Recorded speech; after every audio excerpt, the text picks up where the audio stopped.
Betty Boop can do, a saxophone can go. But a saxophone can't, like Betty Boop can do.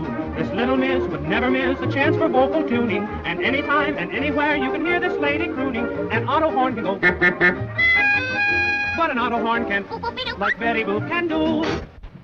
Made of pen and ink, she can win you with a wink. Ain't she cute? Sweet Betty.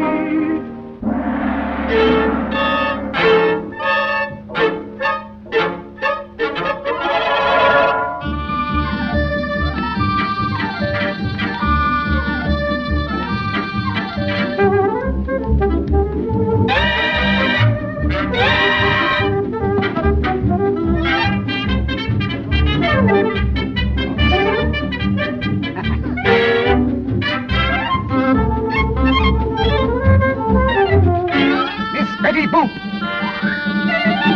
Send her in!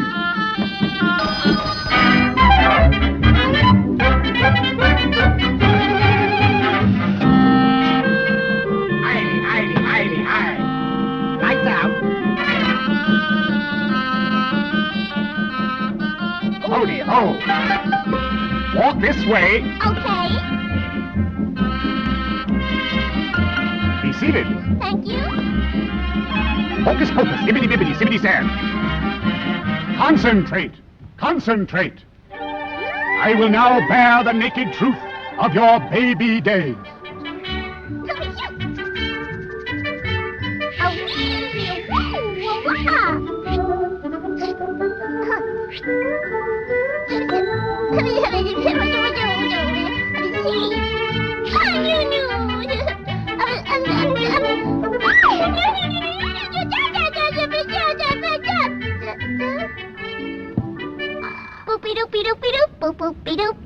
I now see you on a steamer bound for a foreign land.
ass. What are you, fucking commie?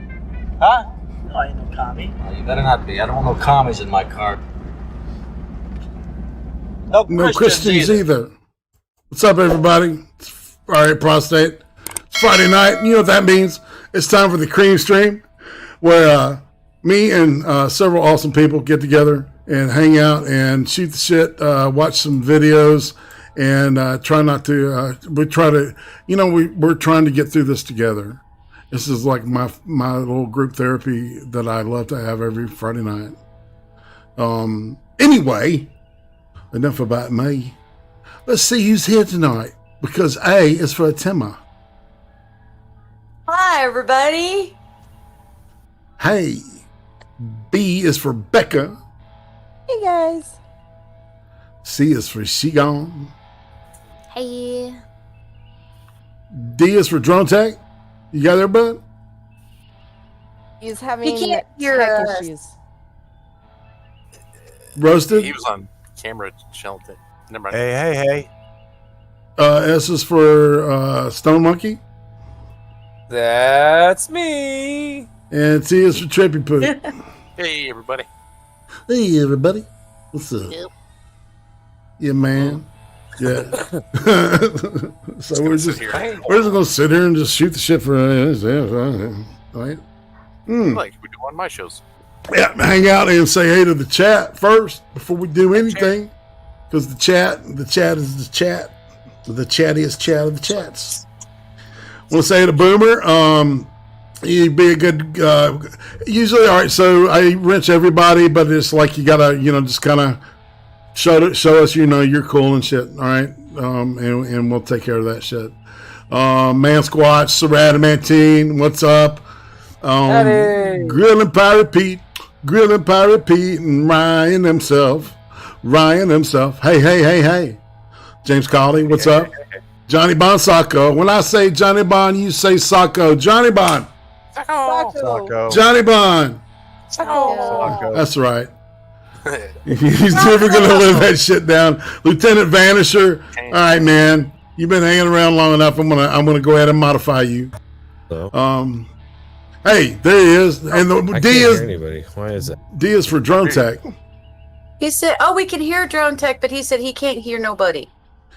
I don't know, man. Shit. Probably got to switch your audio in the Discord settings. Maybe. I don't hear anybody. Is there a reason? We hear you. Yeah. Becca, hit him in the DMs and let him know what's up. Okay. All right. Let me see what's going on here.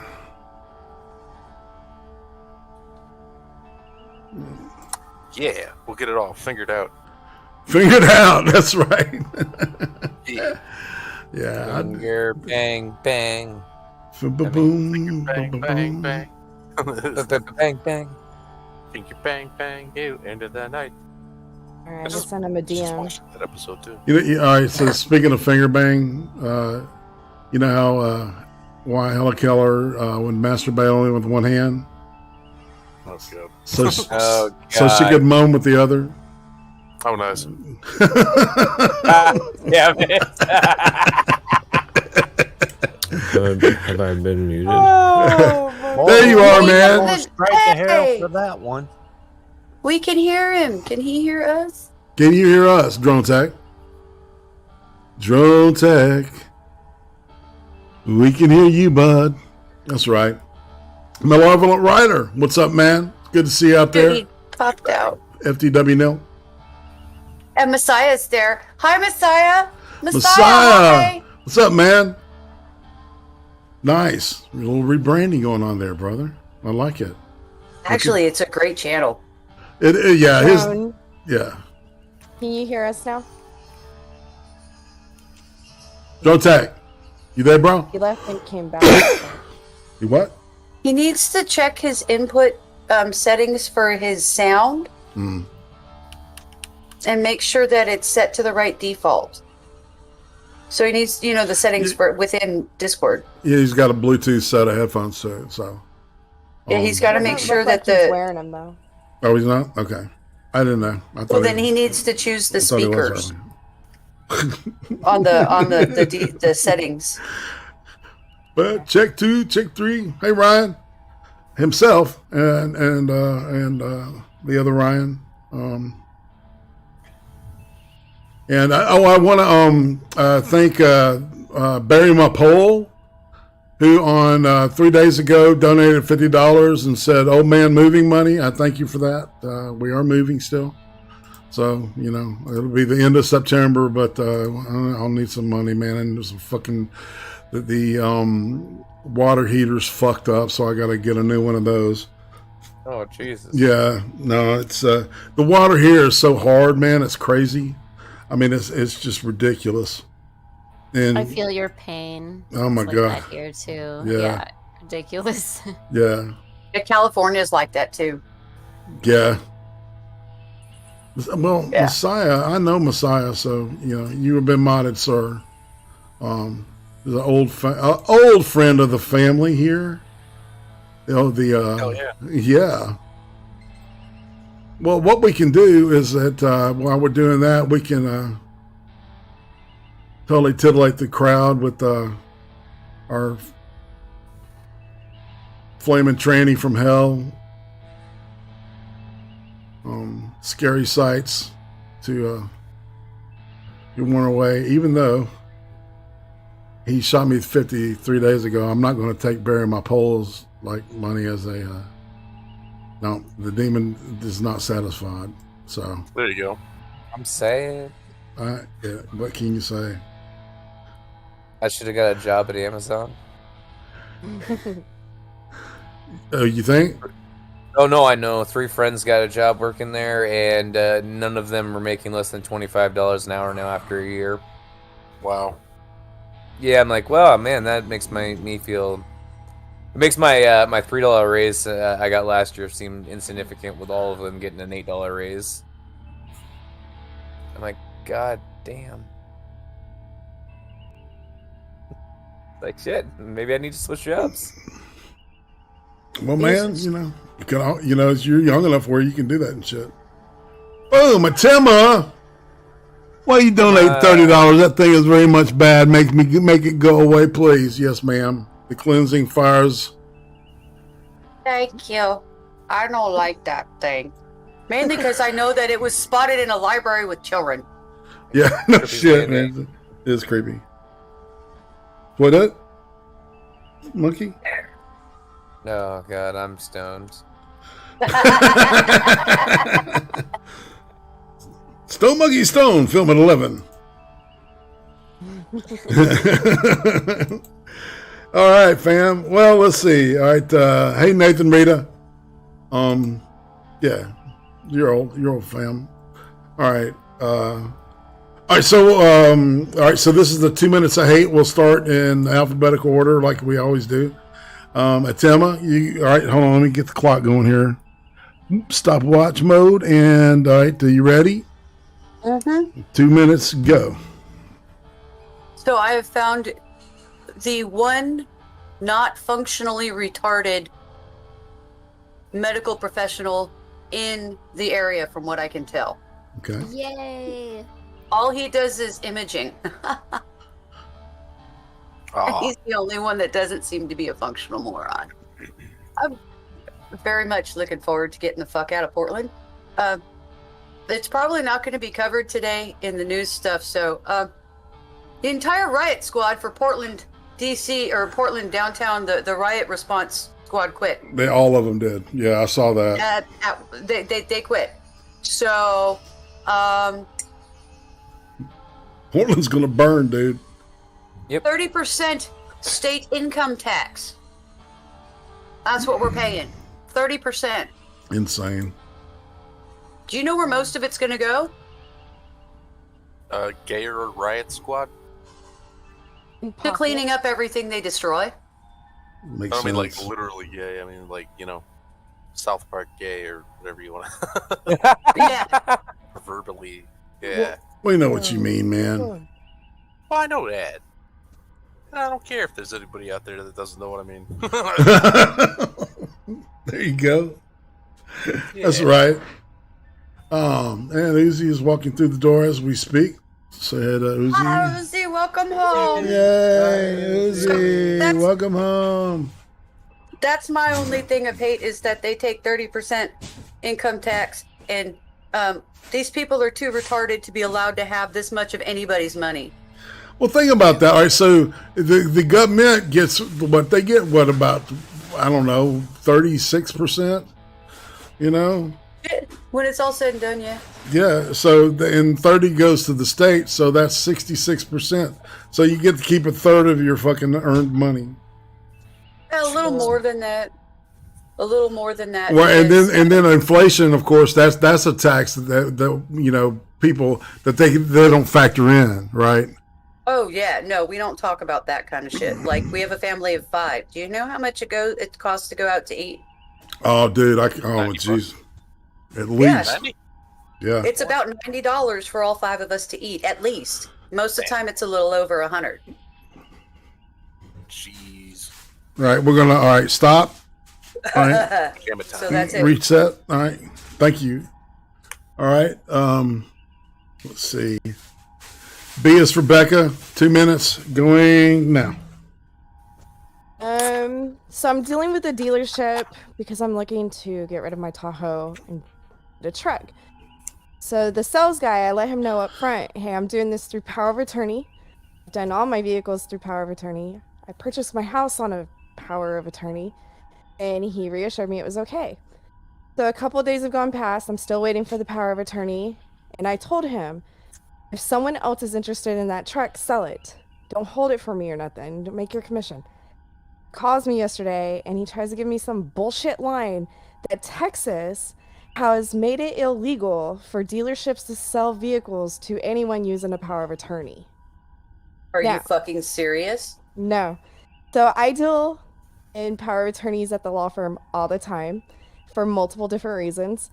The Department of Transportation has their own fucking form for power of attorneys when it comes to vehicle sales. And Yes, I point they this do. out to him, and I was like, so it's illegal, but Texas is still pushing the form? And then he's like, well, I know this is distressing to you. And I was like, so Texas is screwing over military families that don't live together?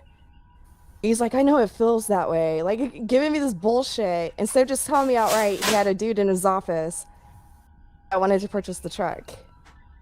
And so, yeah, I'm dealing with a different dealership. And when I told them, they were laughing. They were like, no, that guy was lying to you. Yeah. So That's I kind of amazing. can't- Yeah. Yeah, I can't stand dishonest people in general, but Well, let's just get creative with your dishonest fucking cars like that? tactics. You right? Well, and how Right. stupid do you gotta be to try to push something that is that big a lie in a state like Texas? Like, Right. they brag about how many special exemptions and extra steps and all kinds of extra shit they do for veteran families, and active duty military families get all kinds of extra perks too. right. So there's I like just tax had to benefits laugh and at shit. him. It's just so fucking crazy. You're telling me, yeah. It's It's like, where the fuck are you from? California? Shut the fuck up, man. You know? Sorry. And it's like he's the sales manager, so everybody defers to him. I just laughed at him. I was like, okay, well, I'll just take my business somewhere else. No problem. I don't like to deal with dishonest people. So, and he's like, I know you feel it's that way. I was like, well, yeah, when I talk to you. So, I'm done with that dealership, and I'm pretty All right. loyal to that dealership. So, All right. bye bye. So, all right, you're done with your 2 minutes. You went over. I'm done. All right. I'm done. Atema got you over the lines. That's okay. Sorry. Y'all be good now. All I right. had to brag about Texas for a minute. Sorry. Indeed. Tim is fired. See us for Shagon. 2 minutes. You ready? Yeah. I Go. don't know. I don't really have like a ton of hate. I'm like just super happy it's Friday because it's just, I guess my hate is just like work is just so busy and our intern broke down again. And What the fuck is wrong with her, man? I don't know. Oh my god. I don't know if she's gonna make it. Like, it's really hard to. She apologizes for like everything under the sun that she does. If she like says something and she thinks she might have like said it slightly wrong. Oh, I guess somebody called her a bitch. So Oh, she yeah. needs a thicker Oh, skin. wow. Yeah, I was like, how did you get someone to call you a bitch? I mean, like, I don't know, like, met the wrong asshole, I guess. I don't know. I mean, it happened. I've been called a bitch too once. I think just once, which is pretty amazing. Still looking for the body. That doesn't surprise me, though. You know, just like. I can't. I don't know. Tim and Becca, I can imagine them being called bitch every, all the time. But yeah. Okay, loving Pokey poke. Say hey to a ridiculous lunatic over there at Twitch, flying the flag at Twitch. Thanks, guy, Hey, ma'am, whatever you are. Yay. Yay! Yes, that's right. We're trying to get a little Twitch thing going on. Anywho, Okay. all Does right. anyone know what man squatch means by that? I have no idea what that means. What does he Take say? the intern to a shop or something? Like to get her fixed? Yeah. Oh, Do you have because to I said she broke down. Ah, She keeps crying. She's got to stop that. All right, I'm done. dude. I guess. So the dude called her a bitch and she just lost it. No, she like cries at a drop of a hat. Like, Oh Lord. I'll like say, oh, maybe next time just do this one thing instead of this or whatever, and then she would start crying. Like, yeah, she's For correcting her? For she's incredibly, yeah. She's like everything that she does, she has to do it perfect, and if she doesn't, then she just like loses it. oh God. I don't know. Like it's like some kind of. Is she a stuff like bulimic that, dude? even See, people like before. that. Those chicks are all about control or something, man. She has never been exposed to failure. No. She Flame. actually And grew up big- in a household without a mother, which I find really interesting. Like her dad is her life. Right, and her she's dad is married. perfect, and she doesn't allow Yeah. herself to fail. Failure is not an option. Nope. Right. Because Nope. so every time she does fail or she feels like she fails, she can't handle it. Well, This man, is what happens when they grow up in it padded in bubble wrap with all the corners rounded off and covered in pool noodles. Yep. indeed. Handle it. It's a good thing for me to like see this though, because she's 23 and she acts like a child. I mean, this is clearly the first real world experience she's ever had. Like, she's still in school getting a master's degree, probably never even had like a real job before this. I don't know. Anyway, yeah. It's amazing, man. It's like I was at the pool the other day, and I was around these couple people, and I swear to God, I thought they were like 13 years old or some shit like that. And one of them said they had to go drive to their job because they were managing that night. And I'm like, And you're like, what the fuck? yeah, and no, definitely were in their 20s, and it was just kind of creepy. Just you were acting like a 12-year-old or maybe even 11-year-old. Yeah, it's crazy. But what is it? I don't know.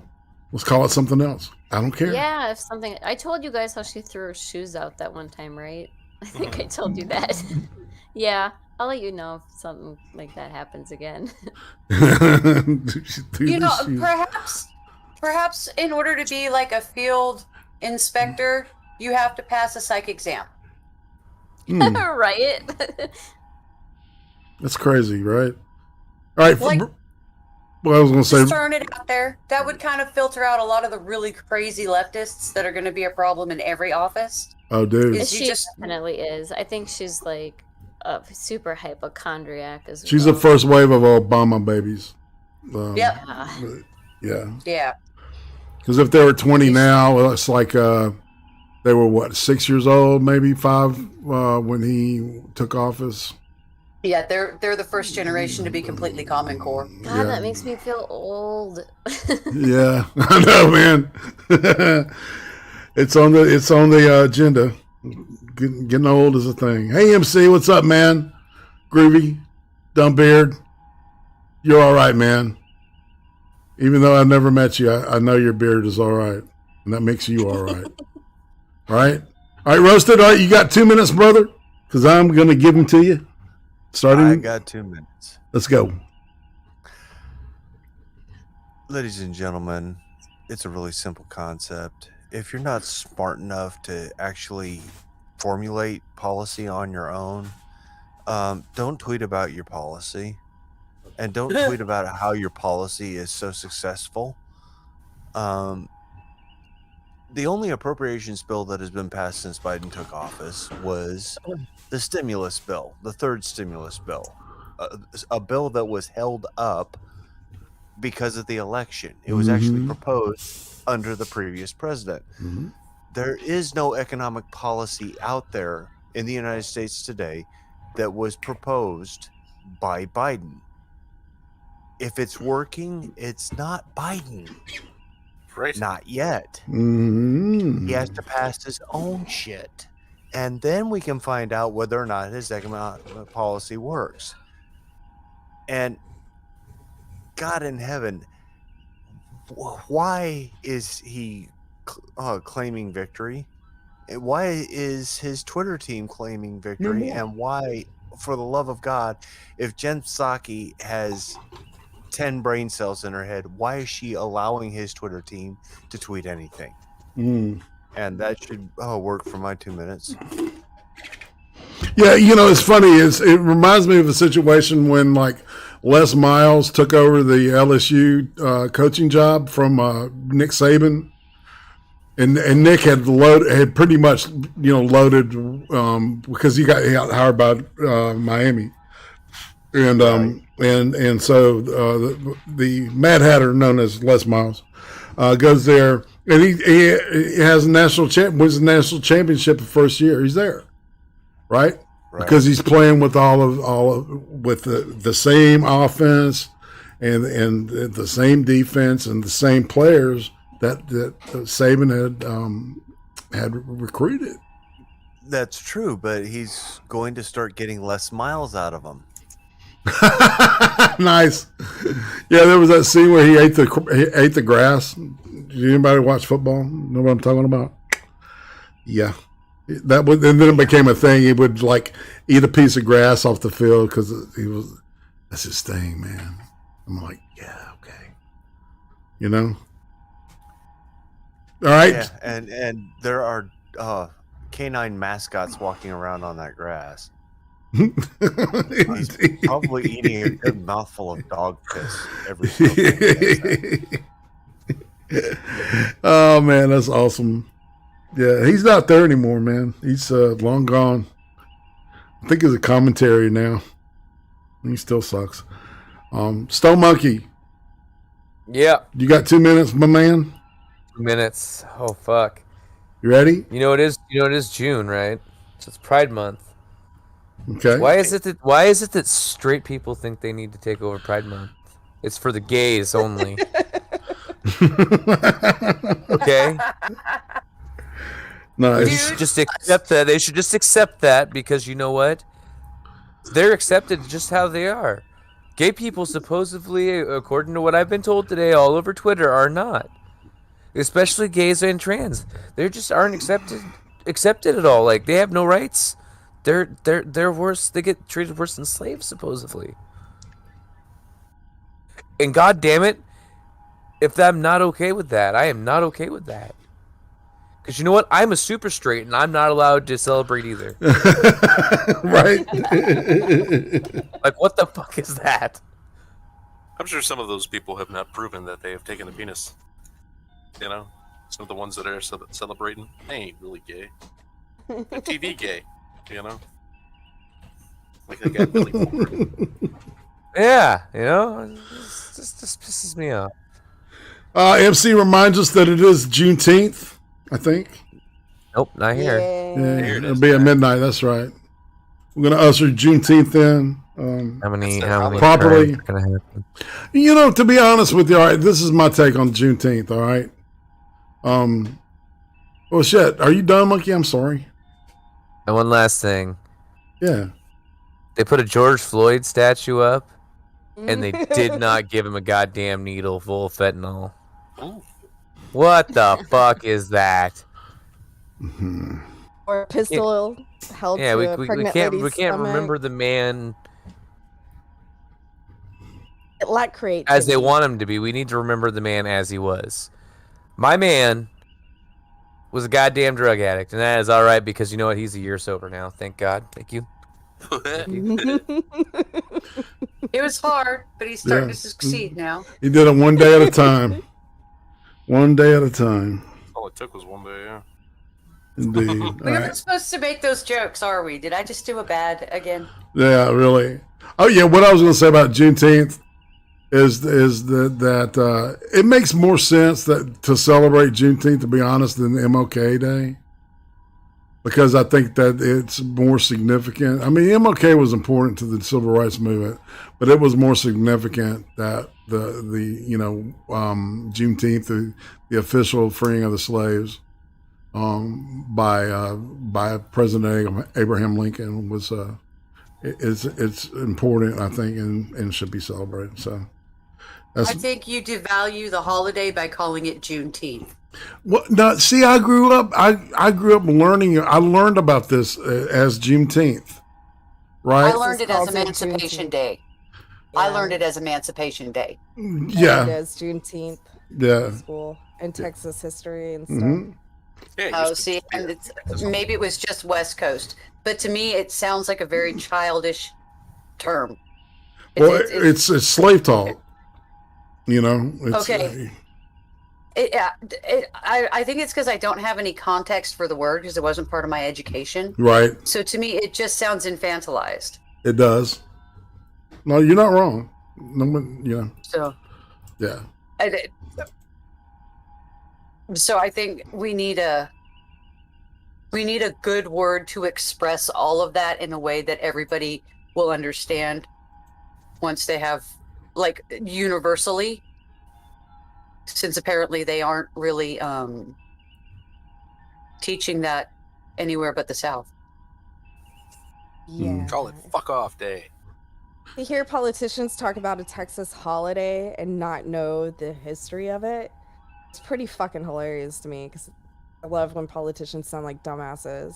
They And that's talked a bunch of shit including about Trump doing a speech on the 19th and not knowing about Juneteenth.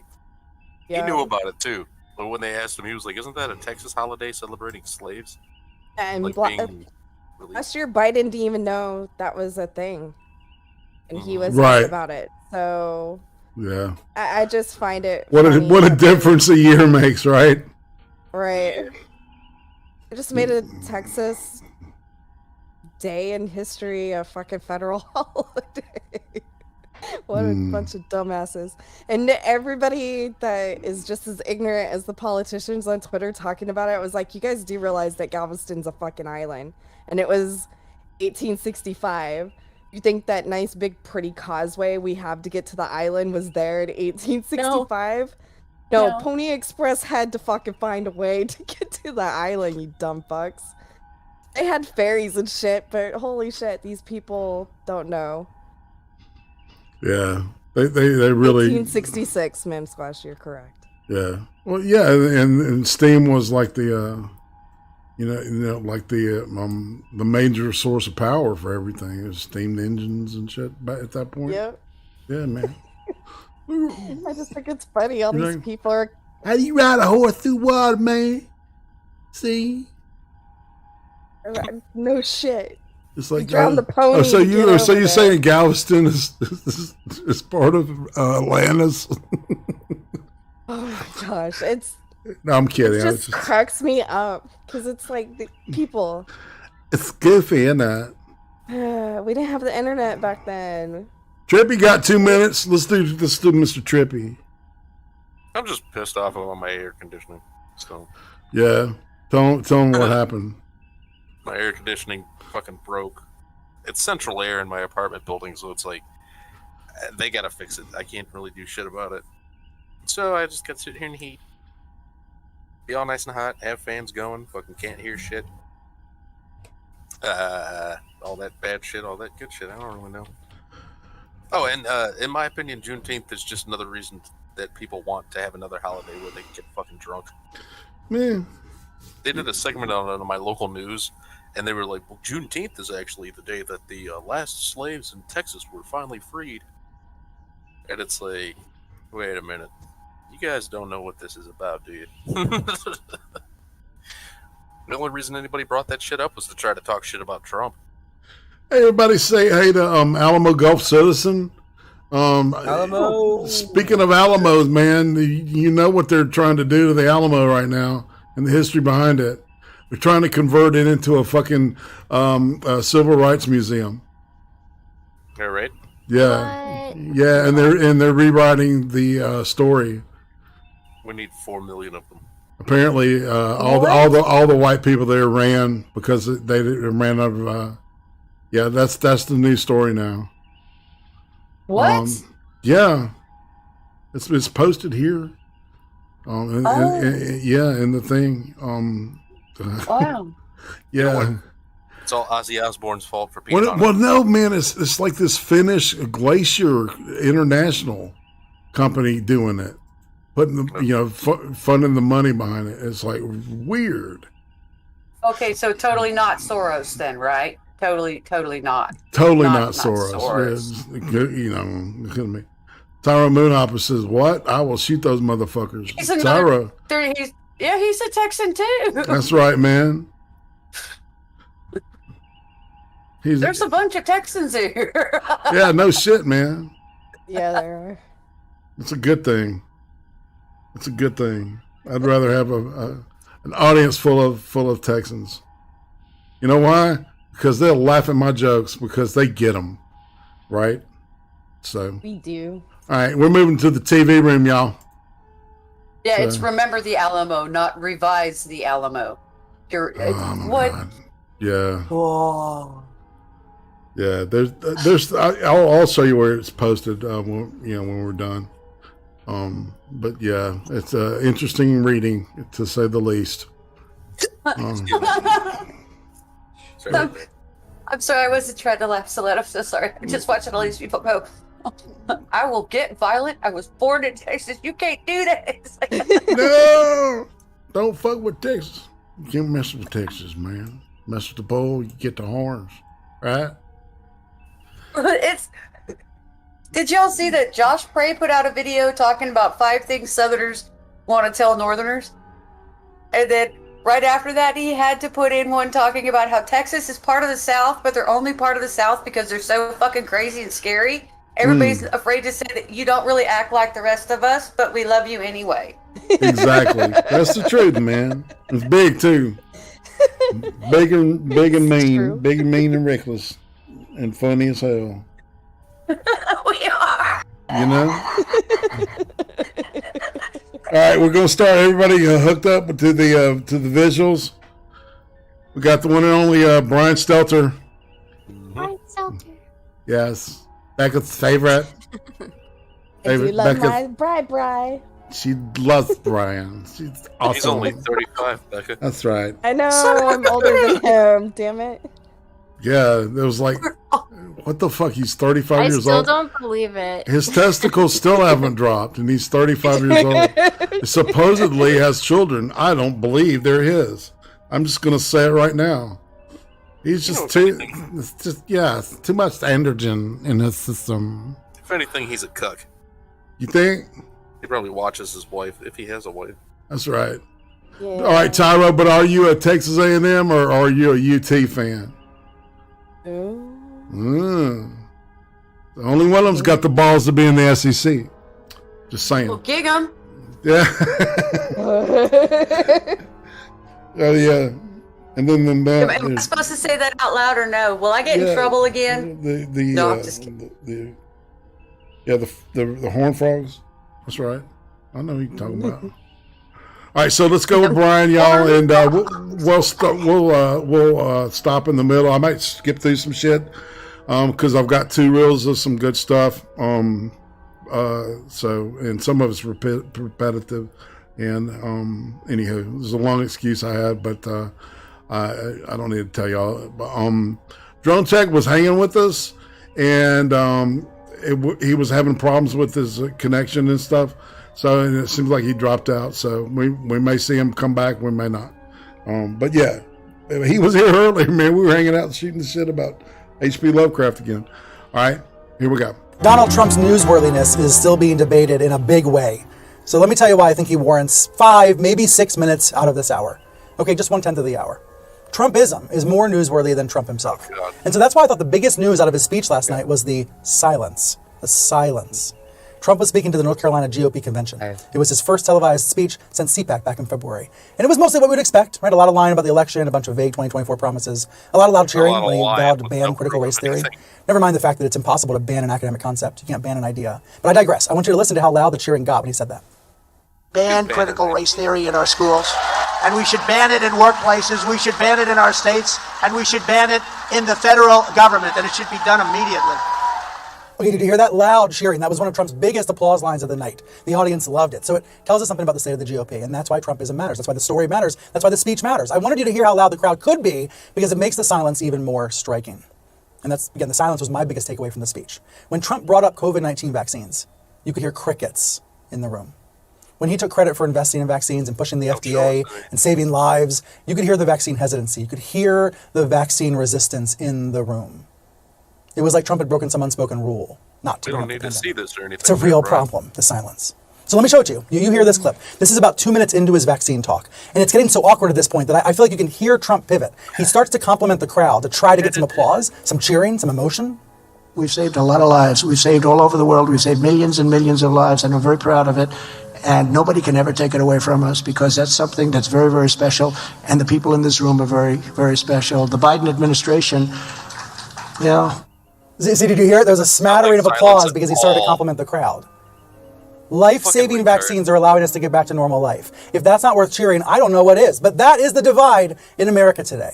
You could hear it in the silence at Trump's speech. One America is vaccinated, the other is far behind. As CNN's Harry Enton put it, the 2021 vaccination map looks like the 2020 election map. And that's Trumpism writ large, right? One America doesn't want to hear anything about Trump anymore. The other America hangs on his every word. Newsmax and One America News cut into regular programming and carried his entire speech live last night. Trump is, in the words of the New York Times, at once diminished and also dominating. Both are true. That's why it's still newsworthy. Hold up. So one side wants to not hear about Trump at all, and one side hangs on to his every word. He's true. He's speaking the truth. I mean, the Democrats can't let Trump go, and they want to hear everything he's got to say. That's what I thought you were going to say too. It's funny that Brian here has called Trump supporters cultists.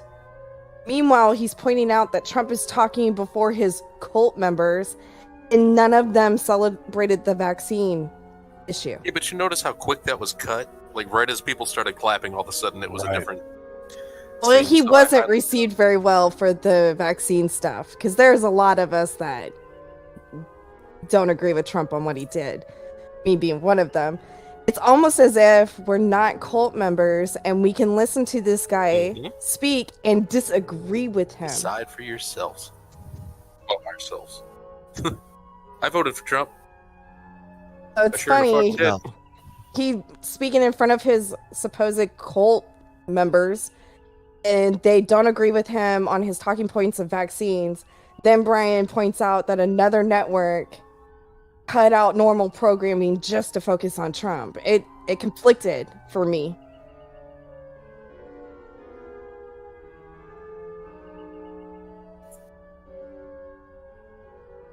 Okay. That's what they keep telling us. Look at this New York Times reporting, saying that people in Trump's circle are joking that his most senior advisor is Christina Bobb. She's a host on One America News Network. They are apparently on the phone all the time. Bob has been cheerleading for the Arizona election audit, the so-called audit, and so Trump has been relying on her for that.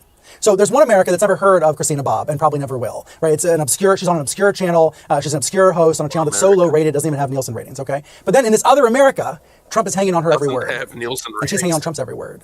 And so that's why I say Trump is worth 5 minutes, not the whole hour. But Trumpism is still quite newsworthy. for the reasons we just listed, the denialism, right? The vaccine hesitancy, and of course the big lie that continues every day. I know a lot of people don't want to hear it anymore, but when Trump is telling his friends that he might get reinstated, that's a news story. In one America, Dr. Anthony Fauci is trusted and even immortalized. In the other America, though, he is tarnished and distrusted. Don't believe me? Take a look. The Fauci era is officially over. Right-wing TV has cast Dr. Anthony Fauci in the role of villain. Grouchy Fauci, Dr. Doom and Gloom, Dr. Flip-Flop Fauci. GOP lawmakers are echoing the attacks, showing the feedback loop in full effect. An activist scientist, an arm of China's propaganda machine. It's as if President Biden is a weak target of the anti-Democrat media. So they are assailing Fauci instead. Dr. Fauci has been more politician than physician. Fauci's voter registration shows he is affiliated with no party. He's worked for Democratic and Republican presidents, but now he's become a Republican boogeyman. His emails are a new excuse. Sean Hannity claiming that Fauci said one thing about the lab leak theory in public and another in private. These emails provide growing evidence. Fauci was warned, and Fauci repeatedly, consciously downplayed it repeatedly. Routine emails portrayed as scandalous. Where have we seen this trick before? Ah, yes, Axios calling Fauci Trump's new Hillary Clinton. A Freedom of Information Act request revealed Fauci's emails from March and April 2020. And one email out of thousands showed that an executive with ties to China's Wuhan Institute of Virology thanked Fauci for saying science supports a natural origin of the virus. The origin is still being probed by Biden's administration, and Fauci is saying that bad faith actors are taking his words way out of context. You can misconstrue it however you want. I said that I think the most likely origin is a jumping of species. I still do think it is, at the same time as I'm keeping an open mind that it might be a lab leak. Keeping an open mind? What an original concept. Evidence. Okay. Yeah. There's physical evidence. It's, for lack of a better way to describe it, there's scars. There's scars on the viral genetic chain that suggest it's been manipulated. Oh yeah, for lack of a better way to describe that's not even an issue really, but in scientific communities, yeah, we're going to find out that a lot of scientists wouldn't back the Wuhan lab theory because it was associated with Trump. Mm-hmm. Yeah, that came out from fucking Harvard. These GOP lawmakers' minds are made up as they call for Fauci's resignation, thereby providing more content for GOP TV. I think he should be fired. He should go. Dr. Fauci has blood on his hands. But Fauci is not taking it all in silence. Fauci asserting that the hits against him are attacks on science. All of the things that I have spoken about consistently from the very beginning have been fundamentally based on science. Sometimes those things were inconvenient truths for people, and there was pushback against me. And that, of course, garnered even more scorn. He can speak for himself. He's always got a place on Nicole Wallace's show where she'll tell him what a great man he is. What happened this week? Why is this back in the news? Well, so it's pretty clear that we don't know how COVID started. Many people think the most likely explanation is that it jumped from an animal to a human being at a food market in Wuhan, China. That is certainly plausible. But it's also plausible that with some research at a top virology lab in Wuhan, China, it somehow escaped from there. And what happened was a bunch of people started arguing that it likely escaped from this lab in Wuhan. And some of them were scientists whom you've never heard of necessarily and who made serious arguments. But some of them were conservative politicians like Senator Tom Cotton. And after Cotton started doing it, Donald Trump, when he was president, started doing it. And I think people made this mistake. I think a lot of people on the political left and a lot of people in the media made this mistake. They said, wow, if Tom Cotton is saying something, it can't be true. Or they assumed that. And that's not right. Tom Cotton does deal in misinformation about things like election fraud. He said some things that are just wrong. But that doesn't mean that everything he says is wrong. And it seems like a lot of people, including a lot of people in the media, leaped to dismiss the lab leak theory because of where it was coming from. And the reality is we don't yet know how COVID started. Facebook says it will no longer remove posts that claim the virus was man-made. This seems to be related to this reevaluation of these theories. Doesn't this do damage to Facebook's credibility or reputation? You know, the idea that one day they're saying it's disinformation, the next day they're saying it's okay to post? It does a little bit. I mean, you said in your one of your earlier segments today that there's a difference between places that try to get it right and occasionally make mistakes and places that aren't even trying to get it right. And look, everyone's going to make mistakes at times. I think the important thing to do is correct a mistake when you make it and try to learn from it. My reaction is, unfortunately, I'm not surprised because what you just said, we talked about this and we've seen this sort of this obsession with Donald Trump going on and to get him out. We saw it back when we were talking about, you mentioned impeachment. That is something we saw, that they didn't care what the facts were. They just wanted to get rid of Donald Trump. In the meantime, we had the virus begin. We had our attention diverted because we were going through the sham impeachment. What concerns me the most is when scientists, when those who are entrusted to follow facts, wherever they may lead, were so concerned in this new woke culture, if you would, to be associated with Donald Trump, that they were willing to either suppress the truth or hedge the truth. And in the end, that cost people's lives. That is something that is very disturbing. And frankly, for the world, needs to be investigated and cannot stand. There's also something very telling in this NBC News story about this. They talked to Alina Chan. She's a virologist at the Broad Institute of MIT and at Harvard. And here's what she told NBC News. At the time, it was scarier to be associated with Trump and to become a tool for racists. That's what her, I guess, characterization of Trump supporters is. So that people didn't want to publicly call for an investigation into the lab origin. So they were probably worried about, racists. By racists, I assume she means people like you and I who would have cited this factual information on Twitter and things like that. Probably would have been shut down there. But, this is how they think, Doug, that anyone who actually has a different opinion from them is a racist. I'm so sick of reporters, especially the DC crowd, the mainstream media. I'm so sick of them worried more about their place at the cocktail party than they are about being broadcasters. I'm sick of reporters, stepping forward and saying, "Oh, Vice President Harris, it's such an honor to, ask you questions. I actually voted for you the first time." What is happening to us is really concerning. And I've made this statement before, John. I think you probably agree with me that folks of us like this who just follow the truth, that we have got to have in our country a curious press, someone that actually asks questions wherever they may lead, and then we also have to have the satire that that allows us to make fun of what we have in government. What we have now is ones who are more concerned about their social status, their social feed, their Twitter followers than they are about broadcasting truth. It's such a great point because I like to be right. You would think that they would like to be right too, but the cocktail parties, the invitations, the association with their friends in the press corps, that seems to be way more important than getting things right and doing what's the American what would benefit the American public. I also want to play the soundbite from Dr. Fauci again. He says, he claims rather that the scientists did not deliberately suppress the information regarding the lab leak. Here he is. We always felt that you've got to keep an open mind, all of us. We didn't get up and start announcing it, but we've always said keep an open mind and continue to look. Now, I know we talked about this, how relieved you were to get out of Washington, but when you see a clip like that, I know Doug Collins, the litigator, you wish you were still in one of these committees so you could question him, don't you? Oh, we would have had moments for days on this. Are you kidding me? Is this what you're actually saying? Dr. Fauci, your 15 minutes are so expired that it is terrible. You're now recreating yourself every day. It must be terrible to be Dr. Fauci, to wake up every day and say, how can I spend what I didn't spend last year or I did spend this time? To say this deliberate, they suppressed it. It's just a sad state when we put people in charge like Fauci who are just simply, becoming tools and puppets for things that he would just want to put out there. How he's got a job still amazes me. Why he has a job still amazes me. And why people put any faith in him still amazes me. But you've hit it perfectly, John. This is why people are just not trusting government anymore. This is why we have a crisis in our elections. It's why we have a crisis, of confidence in our leadership, because they see this kind of stuff every day. Look, don't parse words with the American people. The American people will see right through it. And when you're lying and people's lives are being cost because you're playing politics, shame on you. Right. We're not anarchists. We do believe in good government sometimes, and this is not going to be the last pandemic we have. You need people you trust. You need people at the CDC who can lead this country through something like this. You can't have somebody like Dr. Fauci who's been on both sides of every single issue when it comes to the pandemic masks and vaccines and things like that, and the Wuhan lab leak. The lack of confidence I think a lot of people have in him is important. We can also talk, too, about how bad these lockdowns have crushed the working class in this country. They are the most affected. You see the line there on the bottom, negative 23.6%. Those are low wage earners. Median wage earners only dropped about 4.5%. That's still a lot, though, when you tack on inflation. That's about 10% really. And then high wage earners actually did better. This information comes from Harvard, Brown University, and the Bill and Melinda Gates Foundation. Not exactly bastions of conservative thought here, Congressman Collins. No, it's not. But it took them a study to figure this out. I mean, really, come on. I mean, the study just shows what all of us who actually live in the real world knew all along. You shut down businesses, and especially when it's aimed, which we knew it would be, toward the service industries, your restaurants, your hotels, your travel, your tourism areas. Then who's going to be affected by that? It's the people that are going to be on the lower end of the wage scale who actually have to show up for a job every day to get a paycheck. Those on the upper to middle income, a lot of their companies say, well, no problem, work from home, we'll keep paying you, and they can do that. And I think for me, it's just the hypocrisy of the elites to say, oh, we're so concerned about this, but yet everything they do is want to make them more dependent upon government instead of opening back up businesses, opening back up our free enterprise system so that they can get back to work. Instead, they drug it out. And in my mind, those who are this, buying the lines of Fauci and everybody else about keeping us closed down, we're actually the ones inflicting the damage here. And now for them to come out with a study showing exactly what they did, maybe they're proud of themselves. I hope they're ashamed of themselves, because we need our economy open, because that's how people in these age brackets actually make a living, by showing up to work. Hey, I'm Rob Finnerty. Thanks for watching. If you enjoyed this video, please join the conversation in the comments below. Don't forget to subscribe. All right. So, the point that I wanted to show this stuff was, is that Anthony Fauci hasn't done a single interview this week. Yeah, I know. He's been suspiciously empty of everywhere. Hence the title of tonight's episode, which is, Where's Tony?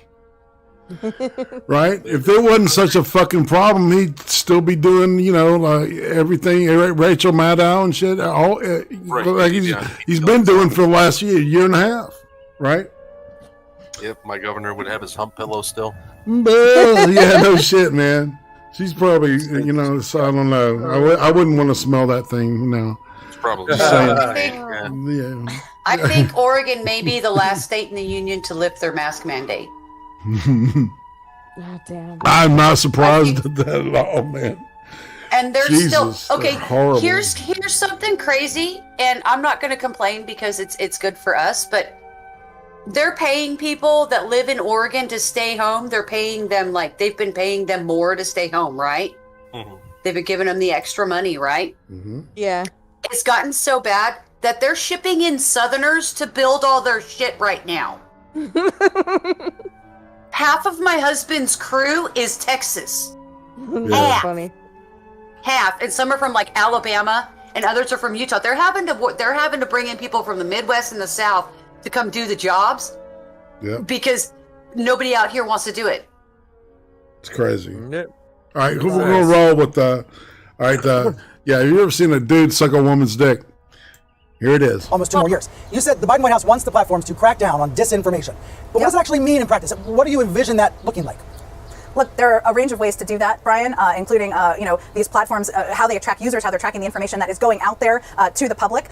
Certainly, it's a decision by them who is allowed to use their platforms. As I also said on Friday, we know a lot about former President Trump and how he uses these platforms, and it feels pretty unlikely he's going to massively change his approach over the next 2 years. I guess we'll see. But there's a lot of ways that these platforms can take initiative, can take steps themselves to ensure that the American public is not getting, or the global public, to be honest, is not getting inaccurate information. For other PR professionals who watch what you do, for journalists who watch what you do, what's your advice for them about trying to stay close to the truth in this world of lies?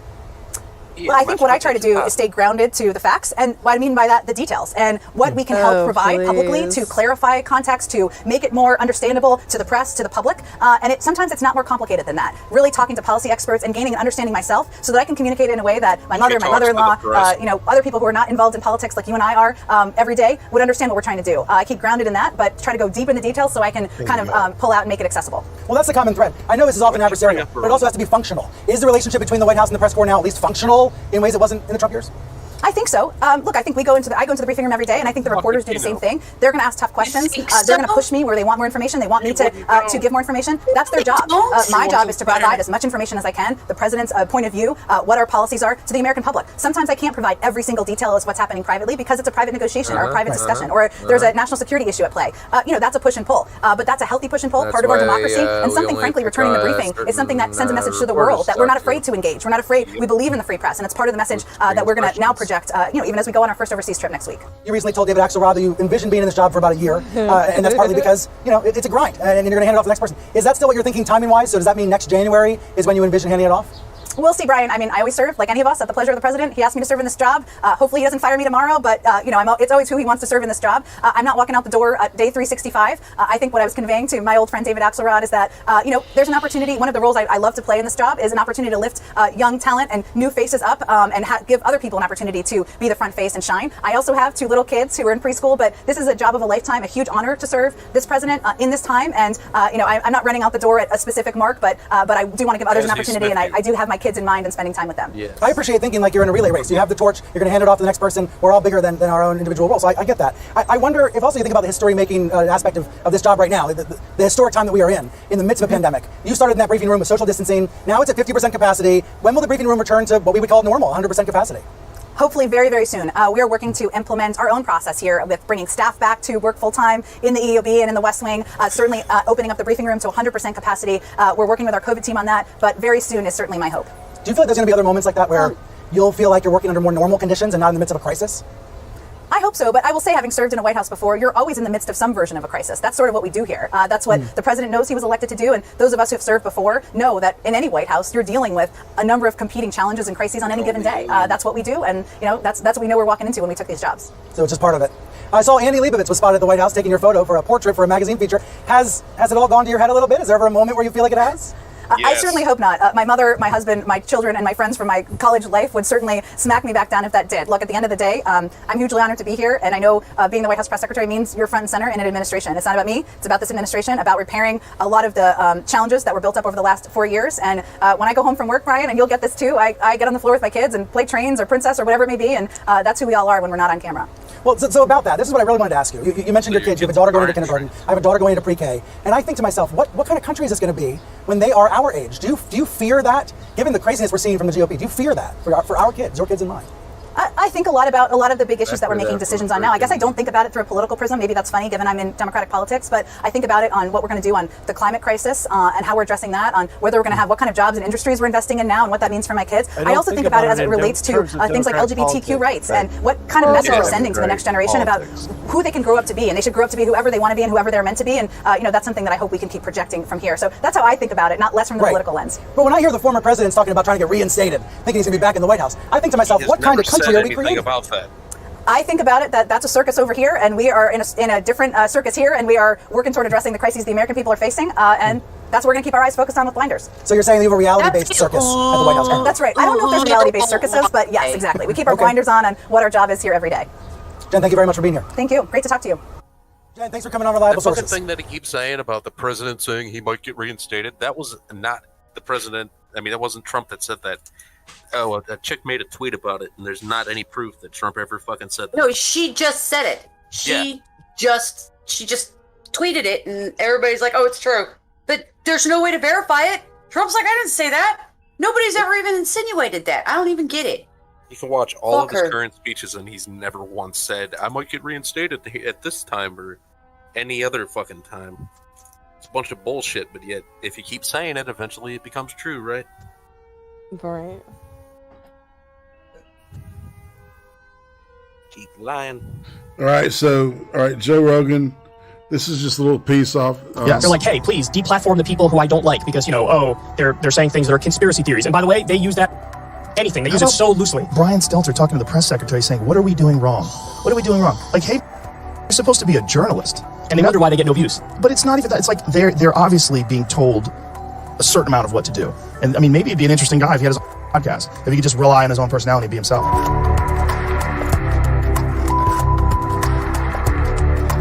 Comedian Joe Rogan has taken aim at CNN presenter Brian Stelter. Stelter's program, Reliable Sources, suffered disastrous drop in ratings since Biden was inaugurated. That is a generous... It's dropped to more like 72% is what I was seeing the other day. Good for them. Yeah. Yeah, his viewership has dropped 72% since the election. That's weird considering they CNN are like airports. On his side, particularly CNN, completely at odds with what they did to Trump. So, his popularity surely can only win from this because he's getting so much positive PR through the journalists who are massive fans of him. It's really quite appalling to watch. And what happened to straight news reporting, which doesn't seem to be existent there? And on the big question, which is China, as we just heard in that report, in fact, we took a number of steps backwards. The whole argument that the left, the Democrats, and the media used to make against President Trump when he was in office was he's standing up to China, he's confronting China, but he's going it alone, and he's not working with allies, and that's not a good strategy.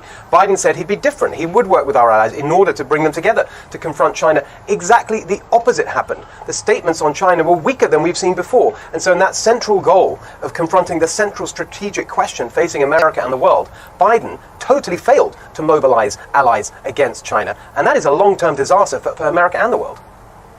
So, Jessica, what do you think he needs to do with regard to Vladimir Putin? Because there's been this back and forth about, President Trump was too comfortable with Vladimir Putin, he was too easy on him. But we have, when you look at the record of sanctions and other things that happened, it doesn't match up with the rhetoric, which he often said, I think we should have a relationship, but I am going to be tough on him. President Biden now goes into this with the Nord Stream 2 pipeline having been granted in Putin's favor, and a number of issues with cyber hacking and other difficult things he's going to have to raise, Navalny among them. What does he have to do at that table to come away and say, this was a win for the U.S.? Well, I think he has to basically say that all of Putin's canned answers, which we saw earlier this weekend in the NBC interview, are inadequate. Navalny is top of mind. We saw Putin kind of laugh at the idea that he is a killer, which President Biden called him a few months ago in an interview and is absolutely correct. And then he said he couldn't really be held accountable if Navalny died in Russian custody. We all know if Navalny passes away in this camp that he's being held at, that it is Vladimir Putin's fault and the people that support him. So I think Biden has to push that first and foremost. And on the China front, I would add, I was glad that there was mention of what's going on with the mass genocide of Uyghurs in the eastern part of China, something that was not raised under President Trump. So on the Russia front, cyber hacks, obviously, Putin has said we'll cooperate, but we didn't do it. We need to get past that. There need to be real sanctions that are going to be on the table if this continues. It's the number one threat that we're facing. And just in general, we need to make sure that our election security going forward is safe. We know that Russia and China are the number one perpetrators of that, with Russia really leading the way the last couple of election cycles. So those issues are really top of mind. But Navalny, number one, he's incredibly important, the leading opposition figure in Russia and a real beacon for the chance of democracy in that country. Okay, and to my recollection, the State Department under the Trump administration was calling out the Uyghur genocide and what's going on there, but there certainly needs to be a lot tougher action and coordinated action with the international community if that is going to be changed and they're going to be held accountable. Let's talk about COVID because some people were not that impressed with the G7's ultimate determinations on COVID. The editorial board of the Wall Street Journal saying this, who's on first? Again, meaning the WHO, like you're going to give them another shot at this, which is apparently the G7's plan. Says the world's leaders want the same WHO that failed in its first COVID-19 origin study to do another one, this time with feeling, was the question, Steve. And we heard Secretary of State Blinken say this weekend that the first one was a disaster, but we are giving them another chance and we expect it to be better and China to cooperate. What do you expect? Well, it was absolutely pathetic what came out of the G7 and this quest for, you know, some kind of further inquiry. More and more information is coming out about both parts of this. Where did the virus come from? Everything now points to the real circumstantial evidence that we've seen, for example, the lab workers getting sick and all the other things we've been talking about for weeks, that the most likely origin is a leak, an accidental leak. No one here, certainly not me, is accusing anyone of doing it deliberately. An accidental leak from the Wuhan lab. That points to China. They clearly covered it up. They clearly tried to pretend it wasn't a pandemic. Then they protected their interest while allowing the pandemic to grow and get going by letting people travel all around the world. So you can certainly blame China for that, and the G7 utterly failed to do that. But the other part of it that is so important has just been completely ignored, which is the role of the National Institutes of Health, the NIAID, Dr. Fauci, in funding the work that was going on in the Wuhan lab. What leaks? What were they working on and why? The answer points back here to America. And what was really troubling was that was not discussed at all. None of the other leaders seem to want to get to the bottom of it because they don't want to offend the two most powerful governments in the world, the US and China, who jointly, in this case, look like they're responsible for the origin of the pandemic. Very quickly, Jessica, do you think we get a final answer on the origins? Well, certainly not by the end of this week, but I am hopeful that there will be some sort of independent investigation, which I know is kind of an oxymoron when you're talking. Yeah, I can't stand that bitch. Okay, so I got questions. I got a couple like. All right, I got an observation I want to make. All right, so at the G7 summit this week, all right, before you go, Timma, it's very interesting that the one thing that wasn't discussed besides China and their role in the global war and all that, on and on, Uyghurs, etc. They just mentioned that shit. But nobody said or did anything about the UFO shit. Right. I mean, think about that. If that was really alien technology, I think that's all they would be talking about. They were trying to use it as a distraction. Exactly. And it didn't work. Right. Because everybody was still like shitting on Fauci at that point. And everybody's starting to see the emperor's clothes when it comes to Biden, obviously. Because he had some gaffes when he at the G7, and then he totally acted kind of like a pussy around anyway. Discussion going forward, if an accident like this could happen again. Yeah, still many more questions than answers, but we're getting new clues every day and getting a better picture of the puzzle. President Biden back in Washington amid growing fallout after his summit with Russian President Vladimir Putin fails to produce any major breakthroughs. No wonder they lowered expectations. Now we know why President Biden may have decided not to hold a joint news conference with Putin. Biden getting testy with American reporters on the world stage yesterday as he faced questions on his relationship with China's leader Xi Jinping, along with Putin's. Right. I don't know what's going on, but it's. But okay, so besides her big fat lie about how Putin, my brain just went, or not Putin. What the fuck am I saying? The big lie about how Trump never pushed back on the Uyghur thing, and he didn't make a big stink about it. Really? Trump put sanctions on China because of it. Mm-hmm. So. Like, they're all telling some sort of weird lie in the middle of all this. And I don't understand why everybody has such a weird angle on it. Why everybody can't just be direct and honest with it. And my other question is, why the fuck am I supposed to care about Navalny? Who is this guy? Is he like a reporter? No, he's a political, it was a candidate. Was running for office. Yeah. They just keep throwing out the name Navalny, and I have no context for who the hell this guy is. His name didn't ring a bell to me. Yeah, I hear you. Okay, all right. We're going to keep rolling. If that's domestic shit, why? Oh, God. Is there going to become a time where you might call him old friend to old friend and ask him to open up talking China about Xi to the Jinping. World Health Organization investigators who are trying to get to the bottom of COVID-19? Let's get something straight. We know each other well. We're not old friends. It's just pure business. Why are you so confident he'll change his behavior, Mr. President? Yeah, I'm not confident changing behavior. What do you do? When did I say I was confident? You said the next 6 months you'll be able to determine. What I said, look, let's get it straight. I said what will change their behavior is the rest of the world reacts to them and it diminishes their standing in the world. I'm not confident of anything. I'm just stating the fact. So how does that account to a constructive meeting as President Putin? You don't understand that, you're in the wrong business. But the media, in what is a shock to no one, still lavishing praise on Biden even after he snapped at the CNN reporter who also excused Biden's behavior. I do appreciate the president's apology, but it is not necessary. I will say this, President Biden did the right thing. It was nice that he did that. It's just an interesting posture. I viewed it at one point, I wrote Professor Biden because I thought he was trying to basically be above it, be above the meeting. And that is the test and perhaps the legacy-defining moment for President Biden, whether his personal relationships will change anything. I can't think of a more successful diplomatic trip in the 21st century than this one. Wow.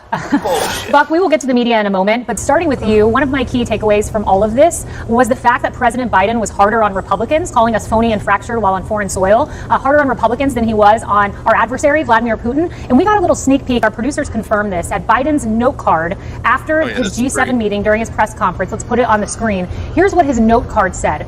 DOJ talking points, June 13th, 2021. Trump abused power. Trump DOJ out of control. Now we have to clean it up. I've made it clear this DOJ will reflect my values and principles and priorities, not Donald Trump. These are his scripted talking points on foreign soil after he absolutely skewered President Trump for bringing his name up when he was in Japan. Kelly, there's some absurd and delusional. Is that fucking just incredible or what, man? He's still salty. I wouldn't It's expected. Right? Yeah. I mean, you know, obviously Jill's running the deal. I'm just saying. I've been calling it. All right, I'm going to call it again. Fuck it. So and this is the week. All right, everybody. The mantra from now on is going to be defund the schools. Defund public schools. Defund the public schools. Absolutely. Defund the public schools. I'm so happy to hear people start saying this. Indeed. Oh, praise Jesus. Yes. That's right. That's real. Approaches that you see from the Democrats when it comes to weighing who's a bigger concern for the United States. Are there any foreign enemies or adversaries who could reach the same level as, say, what we're constantly being lectured on here at home with the insurrectionists that we hear about every day? No, the Democrats are much more concerned about trashing Republicans, even on the world stage, than being focused, and in this case, obviously, Joe Biden himself, being focused on countries that are doing things that dramatically impact and even undermine U.S. interests. There have been those cyber attacks, we believe, have come from Russia. So there's a whole host of problems here. But it was also an opportunity where the media obviously is trying to prop this guy up and hope that we've all forgotten that he's been reliably wrong in every major foreign policy decision. This is actually a quote from former CIA and DOD Chief Gates. Reliably wrong for 40 years. We all know it. I mean, he was even wrong about the bin Laden raid. This guy managed to get everything wrong his entire life. And now they're telling us not only does the emperor have clothes, but don't pay attention when he wanders into the wrong room and forgets where he is. It's getting to be a bit too much. It is. Morgan,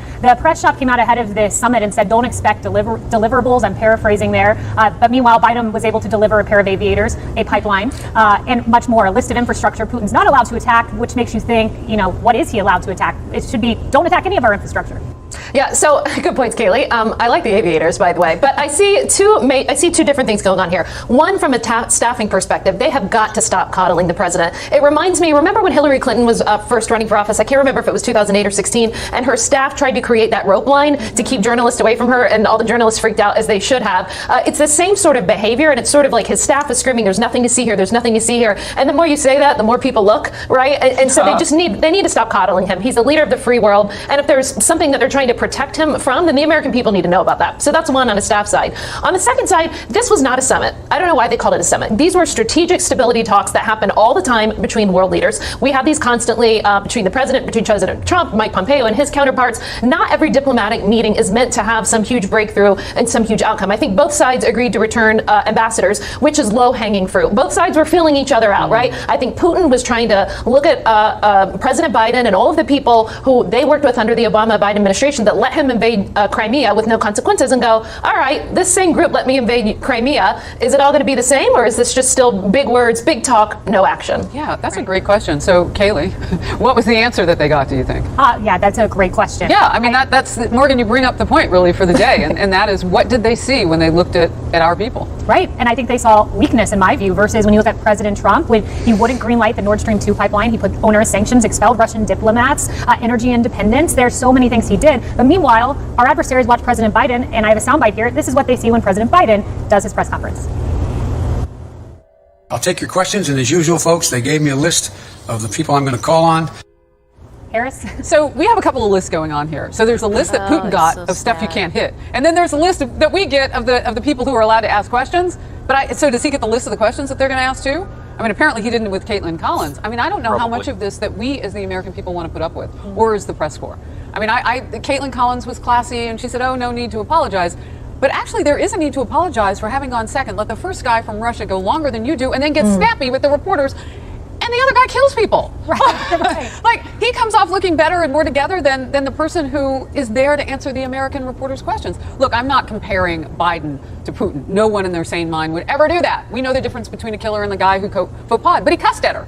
Yeah. I mean, come on, where was his mind at this moment? That's a great question. Emily, though, the media calling this a legacy-defining trip. Oh, of course. I mean, Beth put it well. The ever-delusional press seems to have attended a, not summit, but strategic talks, I think if I got that right, Morgan, between the two, because clearly they were showering him with praise when the rest of us were seeing a weak counterpart. To your point, yes, it's not comparing him to Putin, but there was clearly such a contrast of strength and endurance, and unfortunately, it was us that fell short. It's mortifying. And yet the press there said, oh, look how comfortable he is, taking off his jacket, answering reporters' questions. It was hot, they shot him in the sun. When Putin took 20, he took over 20 questions with no signs of stopping. Our president just took 7, predetermined, to your point, and then they didn't address him losing his mind over what was frankly a reasonable question by Caitlin Collins. They only addressed it after he made that weird apology, with CNN saying, oh, it was nice that he did that, and saying that that's classic Joe Biden, you know, coming out, taking it off the table. They said the only thing classic about it that I saw was, to Buck's point, a continued faux pas and a continued lack of any type of decorum of handling questions thrown at him, whether spontaneous or not. This guy continues to fail. It's so different than what you and President Trump faced, your comms team. Biden gave aviators, and President Trump sanctioned Russia to the point where there was virtually nothing left to sanction, but President Trump was the Russian asset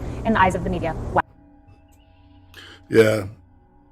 That's where the real ends right there. Okay, but that's kind of like the obvious, too. It's like all this shit that they're doing to gaslight. I mean, there's enough people left from 2009 through 2015 to remember what the domestic terrorism rhetoric was like. Because it really wasn't that long ago. Yeah. Yeah, well, you know, they're just, you know, the Chinese warlords have told them that it's time to, you know, up that shit up now. We helped y'all out.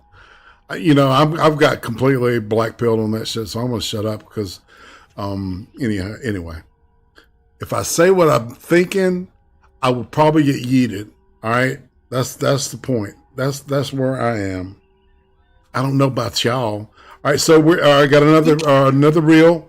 All right, it's a little bit just shorter, and then we'll have the fight reel to take us out. Okay. All right, so we're just looking at more news. Let's see if it loaded up. Kaylee, thanks for joining us. Good to join you, Jerry. So you were there at the time, and am I right that at the time when anybody suggested this might have been a lab leak, it was immediately dismissed by those people who were supposed to know about these things? You're exactly right. Dr. Robert Redfield, the head of the CDC, someone who I interacted with regularly and knew to be always grounded in the science, was saying this. So were others. The president, namely, who had seen the intelligence. Dr. Fauci was dismissing it. To add to your quotes, you know, and you played one from him where he said it was very, very unlikely. Another time he said it was very, very, very unlikely. He used 3 varies to come from the lab. He was publicly dismissing this, while his inbox on January 3rd, 31st, had an email from Christian Anderson, a virologist in there, saying, in fact, this looks like it came from a lab. Why do you think they were so intent on just dismissing the idea that it could possibly have come from a lab when there was, we honestly didn't know, and it was always a possibility? Well, it's very clear they didn't want to be on the side of President Trump. You had some scientists honest enough to admit that. They wanted to dismiss it because they didn't want to be affiliated with the president, who was being called xenophobic over the accusation. I personally believe either that was the reason for Dr. Fauci, or the fact that he had funneled the money to EcoHealth Alliance, who had then given $600,000 to the Wuhan Institute of Virology. But I think the real question for Dr. Fauci is this. What made you, if it had nothing to do with with the funding given to the lab. What made you so certain this evolved in nature? Because David Asher, who was investigating the origins, did a statistical analysis with others that found it was a 1 in 13 billion, with a B, chance that it evolved naturally. Right, and you mentioned Dr. Robert Redfield, absolutely, and David Asher, and we know now that from what Dr. Robert Redfield has said recently, that actually there was intelligence, not absolutely conclusive intelligence, but intelligence that would lead you to at least suspect that this was a strong possibility, that it had in fact leaked out of a lab. Certainly, there was intelligence, and that's the intelligence the president was referring to, and he made this pronouncement in, I believe it was late April, last day of April. But there was also circumstantial evidence when you know that scientists in the lab were sick, when you know that the Wuhan Institute of Virology worked on coronaviruses, it had a history of being involved with the Chinese military previously. All of the circumstantial evidence pointed to the lab, including the intelligence. You mentioned, again, you say one possible explanation is, and you've said some scientists have come out, I think, just in the last couple of days and acknowledged this, that one of the reasons they were publicly skeptical of it because they didn't want to seem to be endorsing anything President Trump says. That does tell us something, doesn't it, about the way so many public officials were behaved with regard to President Trump, not just on this issue, but on many other issues too. On many other issues. A great example is the Russia bounty intelligence, where the president came out and said, no, there is not intelligence suggesting that there are bounties on the heads of American troops that Russia has put in place. It's not conclusive. There are dissenting views. I said this from the podium. The president said it, but the New York Times ran with the theory. So did other media outlets. President Biden, Adam as the Schiff time leaked nominee, that. called President Trump basically saying he was a traitor for not acting on this intelligence. And then we find out from the Biden administration, in fact, President Trump was telling the truth the whole time. This is a pattern. What do you think the chances are, Kaylee, that we're going to really get to the bottom of this virus? It's going to be tough to get the Chinese to be truthful, isn't it? Yes, I think that the fact that we waited this long, that the Pompeo investigation was essentially shut down, at least for a few months there, makes this more difficult. You had Secretary of State Pompeo coming out with the January 15th memo laying out all the facts for why the lab was the origin, but that admitted that investigation was stifled by the Biden administration, who now, along with the rest of the G7, is saying we are relying on the World Health Organization, the China-focused, China-centric World Health Organization, to lead this investigation. I think it's unlikely, but others have said it is likely we'll get to the truth. I certainly hope so. Nothing like entitled white male for breakfast. Here I come, motherfucker! Everyone's favorite CNN primetime anchor Don Lemon is now claiming that only so-called privileged people are complaining about critical race theory in classrooms, and that they need to take a seat and be quiet. Yeah. Listen to this exchange with his CNN colleague Chris Cuomo.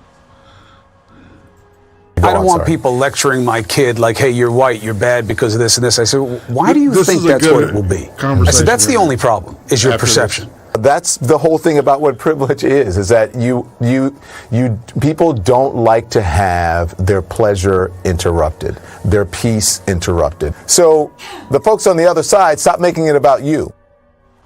Wow, Kennedy, these two are wizards. Why don't we take a look and watch that there are lots of parents that have issues with this. You talk about critical race theory, which is pretty much going to be teaching kids how to hate each other, how to dislike each other. That's pretty much what it's going to, that's pretty much, I don't care what you say, it's pretty much what it's going to all come down to. You're going to deliberately teach kids, this white kid right here got it better than you because he white? You're going to purposely tell a white kid, oh, the black people are all down and suppressed. How do I have 2 medical degrees if I'm sitting here oppressed? How did I get, first of all, because I only got 5 minutes now, 5 minutes. 2 medical degrees. No mom, no dad in the house. Worked my way through college. Sat there and hustled my butt off to get through college. You gonna tell me somebody that looked like all y'all white folks kept me from doing that? Are you serious? Not one white person ever came to me and say, well, son, you're never going to be able to get nowhere because you know the black people. But guess what? What's sickening about this whole thing is what y'all doing right now is already something I do in my community right now to speak out against stuff, because black folks are getting told by other black folks, oh, you know you ain't going to be able to do nothing out there in the world because them white folks ain't going to let you get no, or you know you're not going to be able to do it here because you know, the white man going to keep you down. Well, how did I get where I am right now if some white man kept me down? How am I now directing over folks that look just like you guys in this room right now? How? What kept me down? What oppressed me? I worked for myself from off the streets to where I am right now. You gonna sit there and tell me this lie of critical race theory? Of this the reason why black folks can't get ahead because of white folks? Are you kidding me? This is what we come to now. I can't believe we even talking about this right now. The last thing I'm gonna say right here is something that's crazy. Martin Luther King said he wanted his kids to grow up in a world where they are judged by the contents of their what? Their character, not their skin. If they letting this stuff go on right now, it is absolutely doing the complete reverse of what he's doing. So when February comes, don't talk about Martin Luther King. When February comes, don't talk about Black History Month. Y'all gonna sit there and just pretty much pee on his grave with this nonsense. That's exactly what's about to happen. Lastly, we are talking about our kids. We are talking about our children. What's so sickening about me, I love the Discovery Channel. You will see that on the Discovery Channel, animals will put their lives on the line to protect their children from danger. Nobody want to get to the heart of the matter, get to the meat of the matter, get to the moral of the story. When it all comes down to it, the person that's going to be suffering from this, the one's going to be hurt from this, is the kids. 10 years from now, if this stuff goes on, whose fault is it going to be?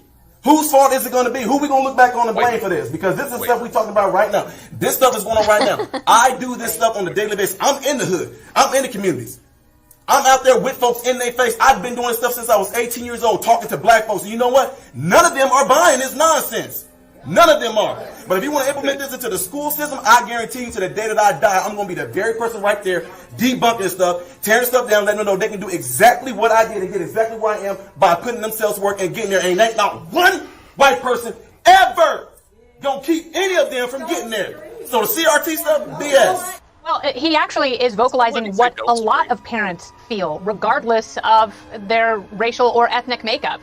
And critical race theory, it is about racial redistribution and, you know, this thing called equity, which has been pretty ill-defined in this conversation. It is incredibly divisive, and critical race theory is, you know, it's not only hard on white kids, but also Jewish kids and Asian kids as well. And, you know, once they are subjected to this prism, it only gets worse going to places like Harvard, that Kaylee is very familiar with. If you're an Asian woman trying to get into Harvard, good luck to you.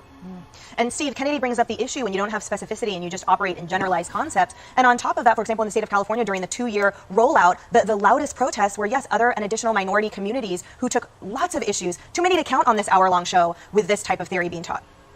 Exactly. As you mentioned, the California Ethnic Studies curriculum, which has been such a controversial topic. You know, the first version of that was blatantly and clearly anti-Semitic, for example. And actually what you've seen over the past few months as this has really accelerated around the country, this imposition of racist and divisive and hateful critical race theory, is a parade of, let's just be, you know, black parents going to school boards and raising the alarm saying, I don't want my children taught this poison. And so the idea that this is just privileged white people, you've got a whole parade of people from all backgrounds contesting this. And for Don Lemon to say that, I mean, you know, they constantly accuse us, don't they, on that other channel, Fox News propaganda. That is just a lie. There's no question. He's just lying. And he's lying to make a political point, because we can show the tape, one after another, of black parents standing up against this racist poison. And Don Lemon says it's all privileged white people. And by the way, there is an issue of racial injustice in this country. What are the solutions to that? That's what we should be talking about, not this kind of nonsense. The solutions are conservative ideas, like strong families and family stability and school choice. And there was a time when Don Lemon argued for that on TV. He argued for that, spoke up for those things that would actually help address the problems of racial injustice. But now he's just parroting this pathetic propaganda. And it is so unhelpful to all of us who actually want to see equal opportunity for every American of every race.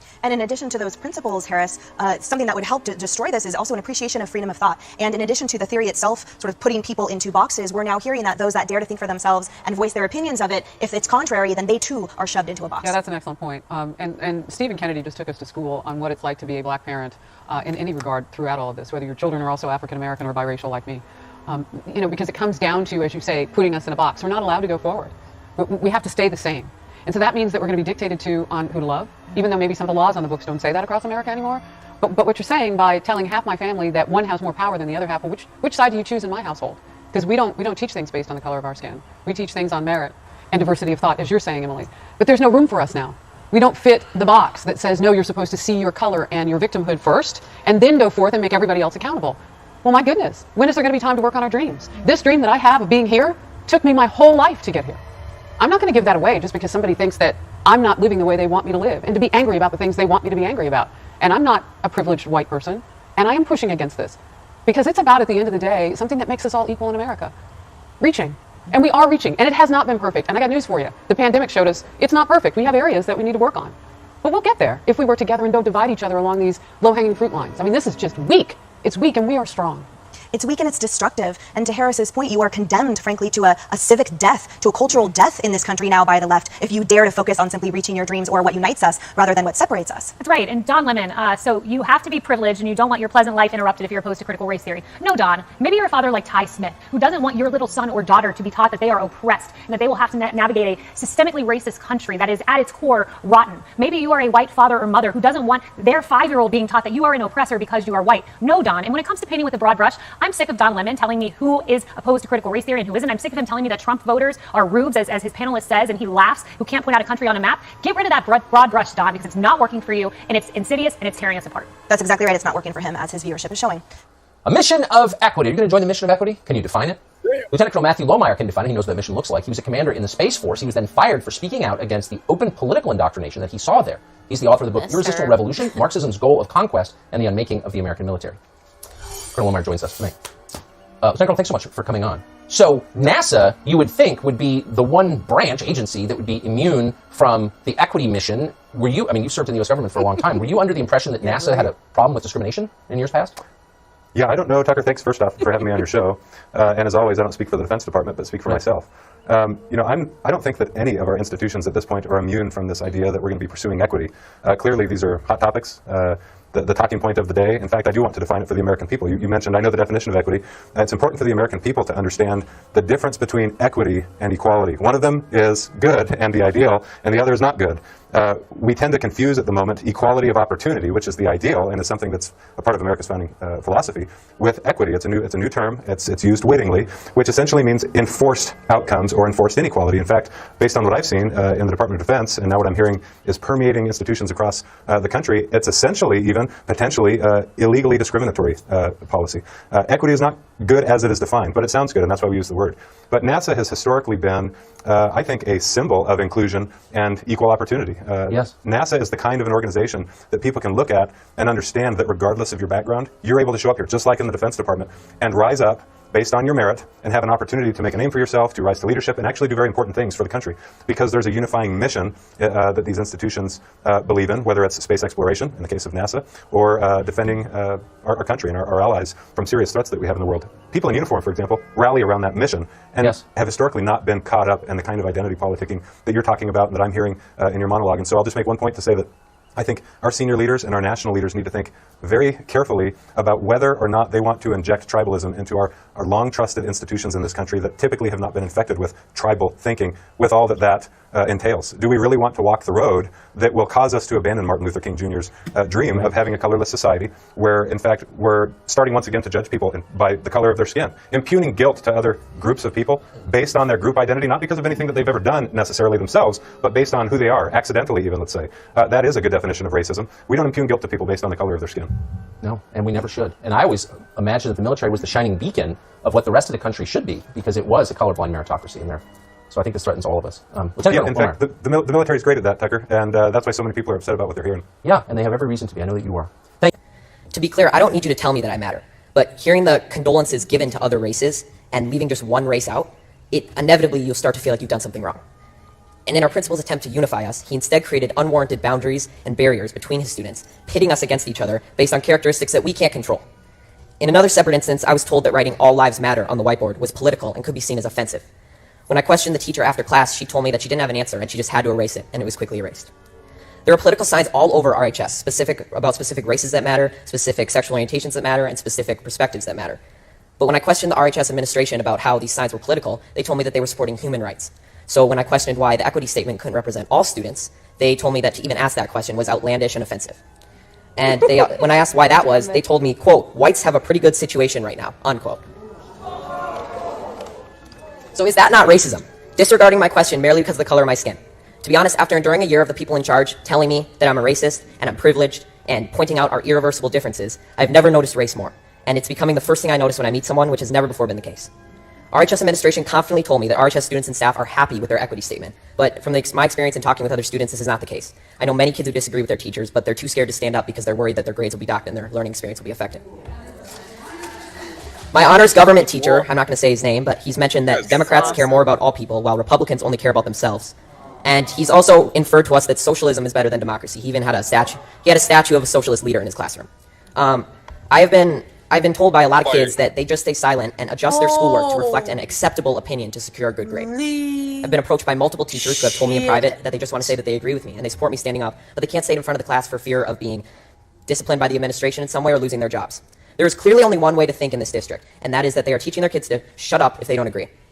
Now, members of the board, I want you to take a good look at yourselves in the mirror tonight and ask, are you really standing up for the equality of all people, or are you just pushing a damaging political ideology on our students? A fellow coworker at my job, who by the way is of color, discreetly told me that the school seemed to be pushing a very leftist agenda in class. This proved that not everyone is happy with your school, and not everyone who isn't happy is white. Now, due to all these instances I've mentioned, and many more that I can't fit in this 5-minute speech, I've decided to leave this district and continue school on a private Christian school online. And there will be sacrifices, and I will not get to walk in the graduation ceremony or attend milestones at RHS, but I will be able to learn in an environment that is not intent on punishing me daily for my skin color and political views. Now, regardless how you take my speech, whether you just shrug it off as malarkey or Fox News talking points, I encourage you to think about it, because someday I'm going to be a leader. I may be the president, a governor, or just a professional golfer, but I will never stop believing that everybody has value, no matter their skin color or personal beliefs, and it's a shame that you're not going to be able to say that I was an alumni of RHS in District 196. Thank you. Oh, hi. Have you or a loved one had a baby recently? We hate to say this, but you might have just brought a white supremacist into the world. Don't worry, though. We're here to help. It's important to always look for clues of racist tendencies in your newborn so that you can nip that in the bud. Here are 5 troubling signs that your baby might be a white supremacist. Sign number 1, he's white, which automatically makes him a racist. If your newborn is white, then sorry, it's game over. Your baby will be irredeemably racist forever. Sad. Sign number 2, your baby has no hair, which is a common neo-Nazi hairstyle. Is your baby a skinhead? Having no hair is a colossal red flag. Here's a big one. Shows his white fragility by crying all the time. Crying is a sure sign of defensiveness and a fear of honest conversations around race. Not good. 4, your baby refuses to say Black Lives Matter. Seriously, what is so hard about saying Black Lives Matter? If instead he says things like goo goo gaga, this is even more troubling. The phrase goo goo gaga has 10 letters in it. Do you know what else has 10 letters in it? Heil Hitler. 5, your baby shows colorblindness by playing with other kids, regardless of their race. But here's the kicker. Colorblindness is racist. Minorities need their own separate spaces without white invaders. Decolonize your playtime, Mom and Dad. If you remain vigilant, you may play a part in preventing another baby from becoming a racist. Unless he's white, of course. There's nothing you can do about that.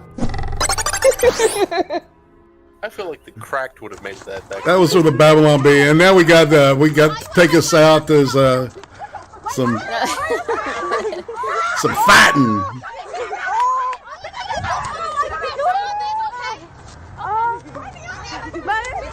They're fighting in their slides. Why? That's the dumbest shit.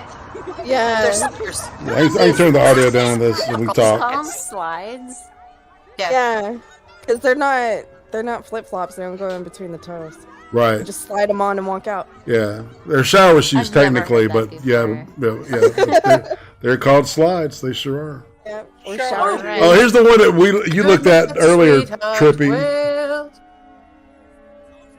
You call them like slippers. They're not slippers, right? No, sliders are house or shoes. slides. Yeah, they're. It's like the Adidas. Did he kill him, dude? Oh, Nike and Adidas slides. Popular. Yeah. Yeah. They're Like shower expensive. shoes or. I can't remember what this was. This is a workplace. Looks like Amazon. Maybe. They're all wearing green shirts. Well, most of them.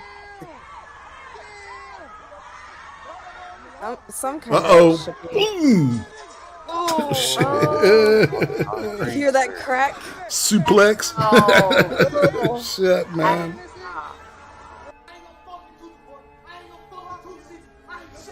Yeah, check this shit out. This is funny. Oh shit, is it gonna be skins versus shirts? Or Yeah, white trash on white trash violence. This is awesome. Looks like it's skins versus shirts. Oh no. This is at a car dealership. Are the shirts trying to stop the skins? I think so. They're fighting over a car. They're fighting over, I think, the engine size of the car. Oh my gosh. They're like the redneck fight. Good old trailer trash, man, doing their thing. I love it. Oh, that back cat. Shit. Okay, so we know who the mechanic is? It's hard to fight in the shop. Okay. I like the weight bench. Okay, so we know who the chief mechanic is.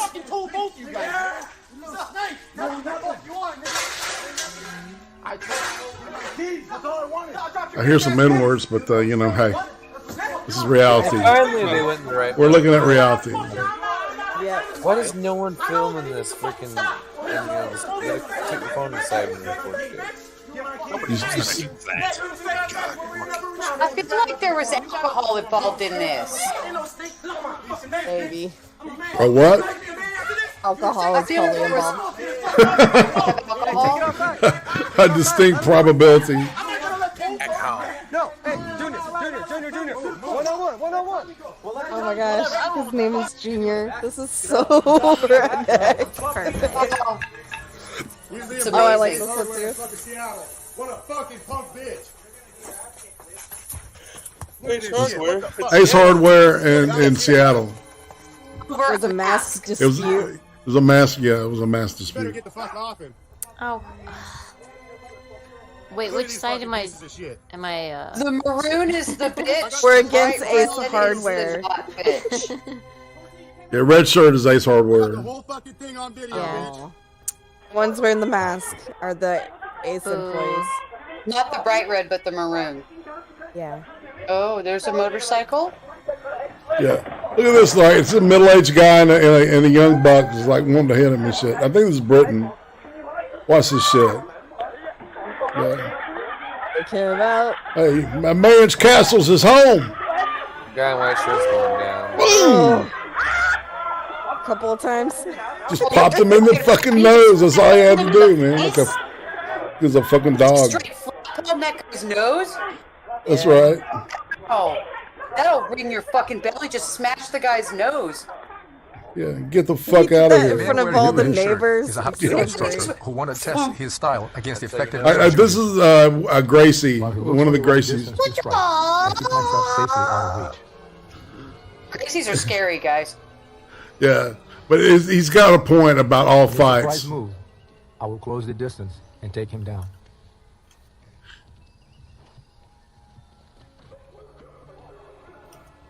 My opponent is unfamiliar with ground fighting, and he no longer has the angle or the distance to be effective with Or his the strikes. advantage.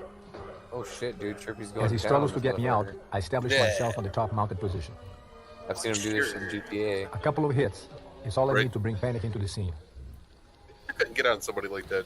I'd be scared my nuts were going to get hurt. Jumping from the frying pan into the fire, the Hapkido instructor desperately turns around, unaware that a choke awaits him. If you're interested in martial arts, remember this. Out on the street, reality boils down to one thing. The fight will always end up on the ground. The fight will always end up on the ground. Oh shit, son. That like came out of nowhere. Yeah. Dude, you can sit right Sucker here, punched son. his ass. Oh! I don't know where this is. I think this is in Florida, to be honest. It kind of looks like Florida. Yeah, a bunch of half-naked bitches fighting. It's like, what the fuck?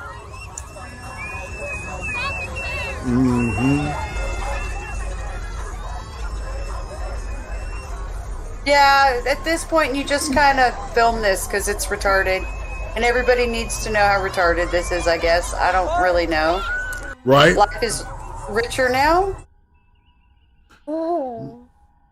And then there's two guys that had a Ow, bad don't kick my ECT knee, that soundtrack, so I hurts. just took that shit out. Okay. Yeah. Ow, don't kick my knee. That hurts. Quit kicking my knee, Yeah, man. he's talking about leg kicks, right? How important they are in fighting. I know how important they are. Yeah, because you'll wear Ow. him down. He'll fucking start See? cramping up and shit. Yeah, Won't be able to walk. you'll pop a couple Ow, of man, times. quit kicking my knee. I look like, man, he might have torn an ACL or Looks like he internal- did something there. Yeah, what is it called? Internal, the It's a chick. interior. ACL? Interior Don't let her crucial kick you, ligament. dude. Interior crocodile alligator? The one thing she has over him is kick strength. She could take a hit, though, dude. Why kicking, though? Lock it up. Head control. Head control. Head control. Bring him down. Grab your shin. Dude, she's choking his ass out. Yep. Yeah. On the left, falls up, falls up, sober. Dude, you know the Is wrong this guy. training? No, this is a match. She's. Oh, okay. He's got that figure four on him, fucking good. Go for the arm lock Oh at the yeah, same time. yeah. He's bigger too. But she could knock him out if she's not careful. No, she Kinda will. hot. That's the point. It is hot, isn't it? That's why I put it in, man. Damn, this is cool. That dude fucking was groping that guy. Look at him, he's doing it again. Cafeteria. Yeah. It's like, what is this fucking wrestling body slam shit that's... Oh, PDT, nope. Oh, nope. Been a couple of those this week. Gaming would enjoy this part. Get the action going on, you know? That's right. Nothing wrong with that, you know, it's Pride Month, nothing wrong there. It always ends up on the floor, doesn't it? Oh, is he out? Yeah, he was out, man. Clocked. Oh no, he put him in a guillotine choke. Oh, he made him go night night. I saw this one. Yeah, he made him go night night.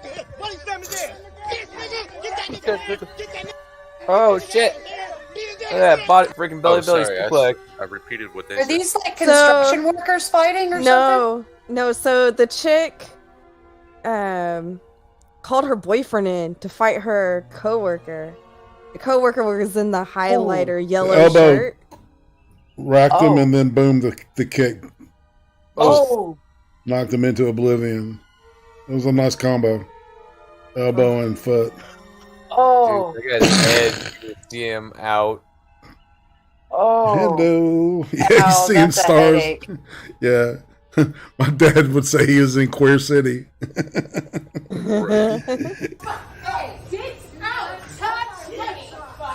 I'm Mickey D's. Oh, yeah. All right, so I got to stop this one, man. The story is funny as shit. The reason this bitch is going off, man, is because they wouldn't mix two slushy flavors together for her. I've seen her pictures all around. Yeah, man. Ridiculous purse. That ridiculous Check, purse watch just it. kind of makes it better. This is a wonderful show. I've seen the mugshot. I didn't know this. Yeah. Don't fuck with so much slushy, Tiny man. ass turn the audio up, gourmet too. purse is hilarious, dude. It just makes this so comical to me. I wonder why wouldn't they mix her slushies together? though? Why wouldn't Probably they do because she that? asked for it. He's like, mix my slushies, bitch. And they were like, no. Yeah, they told her that they couldn't do it. Because of COVID, maybe? I don't know. I'd say that'd be my excuse. So probably not. I would have said no because you're not Leslie Jones. Oh, see, now that gets you canceled. Yeah. Ripping the mask off her face.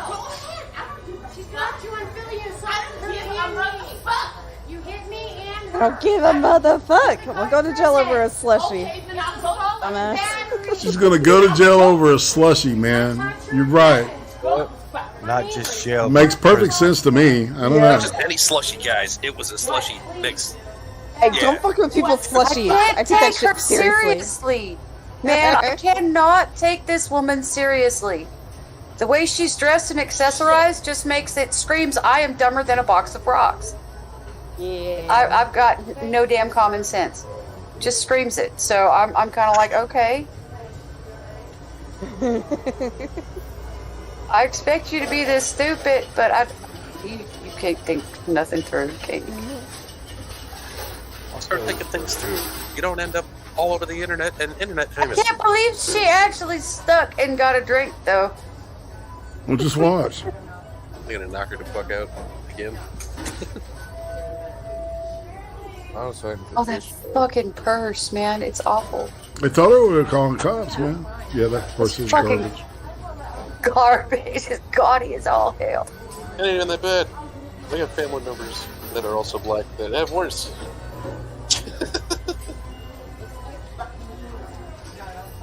She. $700 purse too. Okay, so I'm No drink. I'm a Texan, and I'm used to lots of bling and shit, and that's fine. There's something about that weird LeMay ass purse of hers that just really runs me wrong. Oh, she's beating her ass. You That's pissed why her off the hair street looks like that. You World pissed off the star. street rat. Oh shit! No, this is somebody from out of nowhere, dude. You done? The redneck from the back came out and beat the shit out of her. There's somebody that does cooking that doesn't like people. Get rid of that employee right there. Yeah. Oh man, her mugshot was awesome Oh too. man, that's great. Oh, she got her ass whooped. She got her horsehair pulled. She's still going. Oh, there she is. Oh, Yeah, shit. that's an employee. Oh, she gonna fuck your day up again. Cops are handcuffing her. Well, yeah. Yeah, her huffing. Tackle her like a damn. I just she heard the was lady in the tackling back go, dummy. I ain't never had a black eye in my life. She looks. You don't fuck with her. She looks like the kind of person like she probably knows how to work on her car. She probably splits her own wood. She probably doesn't ask anybody to help her with shit. So she's got splits like her own wood in the shower.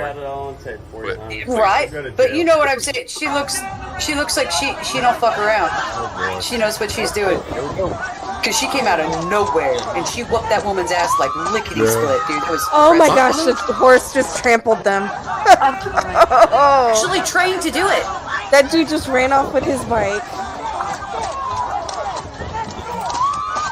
Oh my god.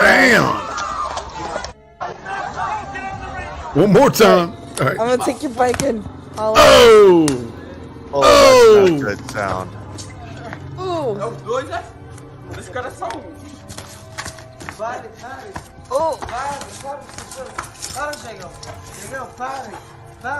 Oh, he's okay. He's up. He's up. Oh, he's kind of shaky though. He's up. He's definitely shaky.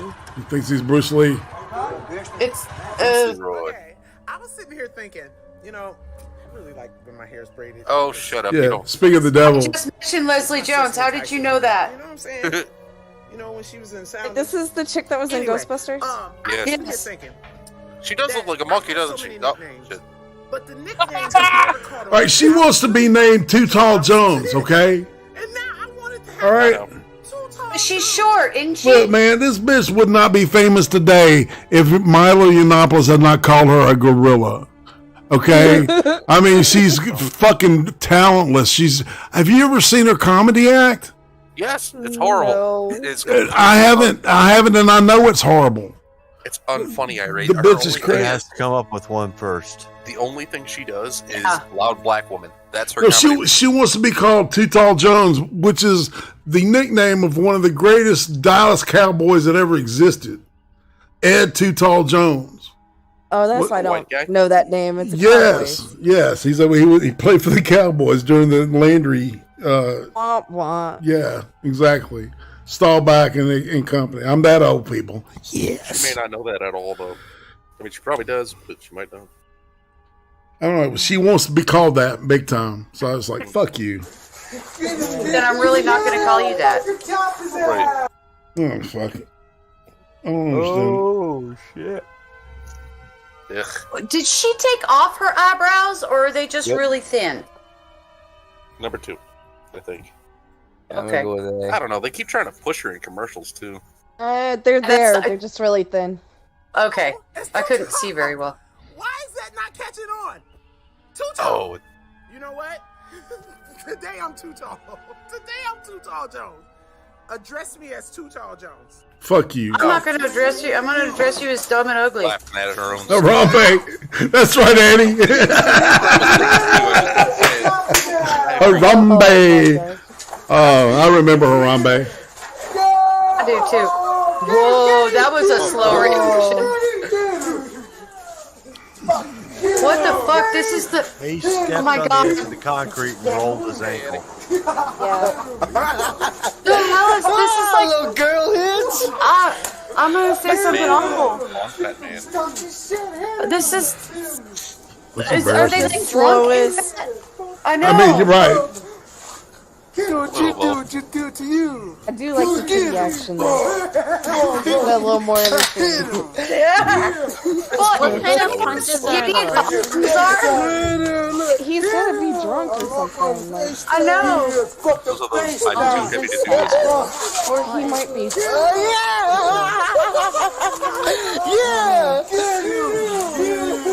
This is retarded. Oh my god. It's like watching Turtles race or something. Or watching Metal Bulls run. This feels like it's an exercise in futility, doesn't it? No, Nothing's doing it. Jump in, We've got another really slow-moving person involved now. Oh wait, no, this one is a little faster. Even though he's also fat, he's like the skinniest one of the crew. Why is he that? And he's got more slides. See, there were more slides there.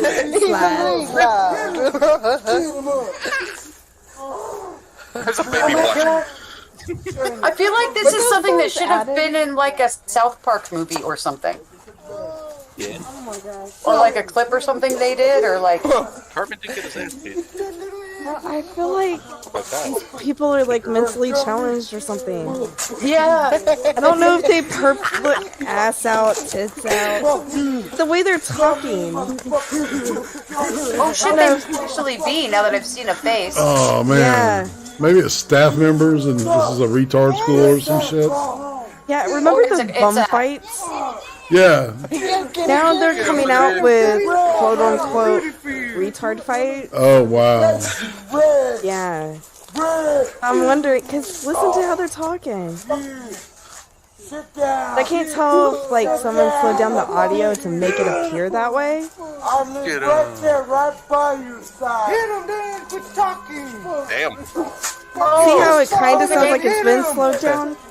It might be, but looking at the two of them, I don't think either of them are slow now that I'm seeing them a little better. I'm thinking this is out in the middle of a very destitute reservation. Crazy. And those were two very drunk Native American men. Maybe. Because that would explain all the weird anger and the shouting and the cadence as well. It is a full moon tonight, Tater Redder. Good observation. Totally No, it isn't. It's not even full moon tonight, is it? Got a wax and gibbous, don't we? That's gonna be a good assault charge. Where's this at? Is this a McDonald's too? This is a Taco Bell. Oh, this guy's just hitting everybody, isn't he? Yeah, he is. He just attacked a trash can. Yeah, this is in Serbia. These are Serbs. Okay. Certified. Okay, so family Serbians. gets involved. Serbians. That's Team Serbia. Oh, he's got that chick. And they're very close knit. Oh my god, families. it was a McDonald's. High school. Oh my gosh. It was, yeah. Yeah, it was a Serbian McDonald's. Exactly. It was. Yeah. Where the hell is this? What is going on? Our reporter, It's obviously Japan. Obviously. Yeah, totally. Oh man, like one against everyone. There is something right there on that blue poster about Groot. Yeah. I am. I know. Bro, it's new from Africa. That's the name of the channel I got it from. Yeah. Big is Groot. Okay, that's yeah. Afrikaner. That's not English. Not regular English, at least. It's hybrid of, I think. Africanized? Or is it Afrikaans. No, it's a derivative of Dutch. Yeah. Thank you. I was going to say the wrong country.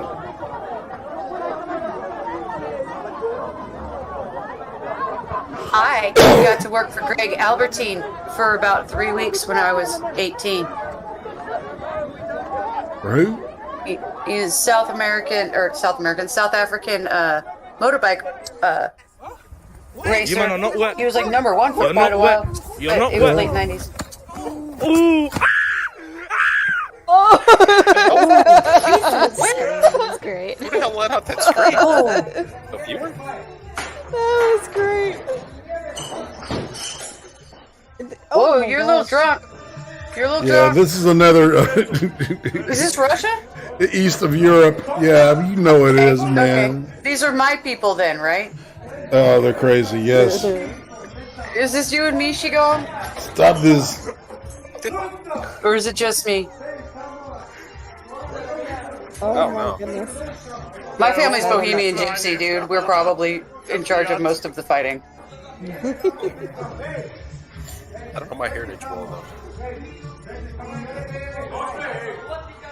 I only know because it's made a big deal out of because there's none of them left in Bohemia or in the region. Competition, women's open division, and David's going to take down. Wow! Just like the NCAA tournament, Yeah.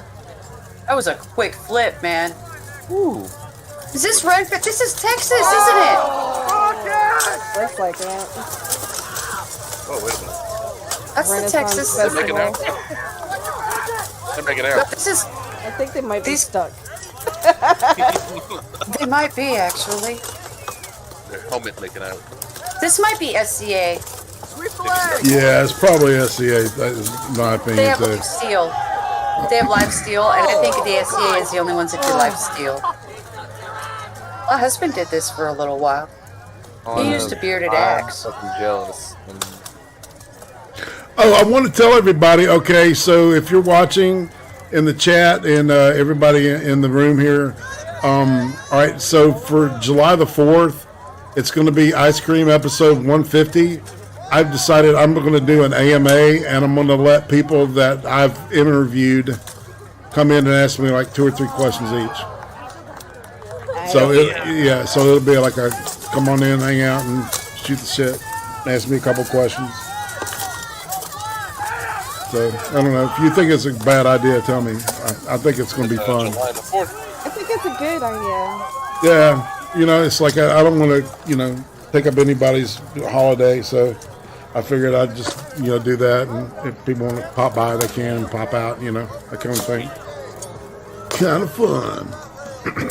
Well, if I'm around, I'll be around. Yeah, and Asarella will be the week after that.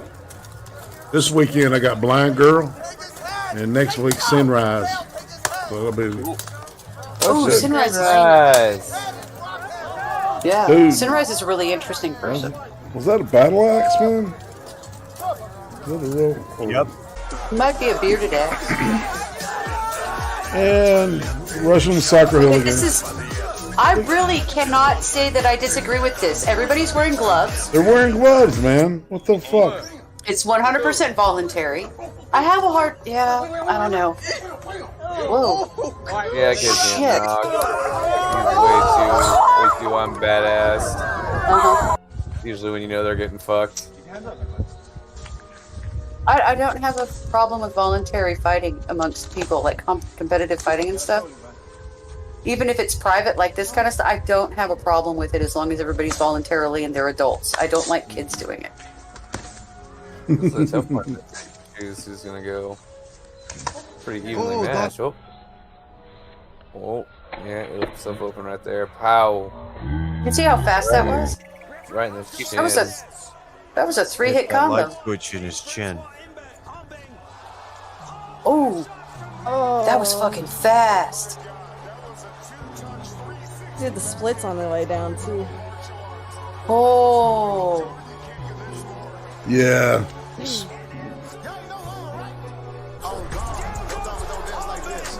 Oh. Gotta put crappy hip hop. All right, this is a drunk dude at a wedding. Guy in the suit. Oh no. Obviously one of the groomsmen.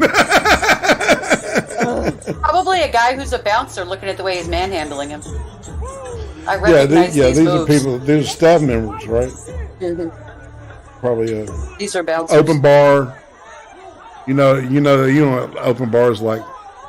People people out like irate love open bars. Oh fuck yeah! I've only been to one, and I was not allowed to drink much. That's what my favorite thing was about fucking art openings and shit. Would be like the free booze, man. I could, load me up on scotch. The first guy I'd see would be the fucking bartender, Why man. are there agents in there? What? Look, that guy wearing the vest, it says agent on it. What the fuck? It may just be the. You see, there's a couple of them too. Oh, maybe The they cops. did like security for like a show. They're faking it. I don't know what this is, but Is this I like thought a this club? was a wedding, man.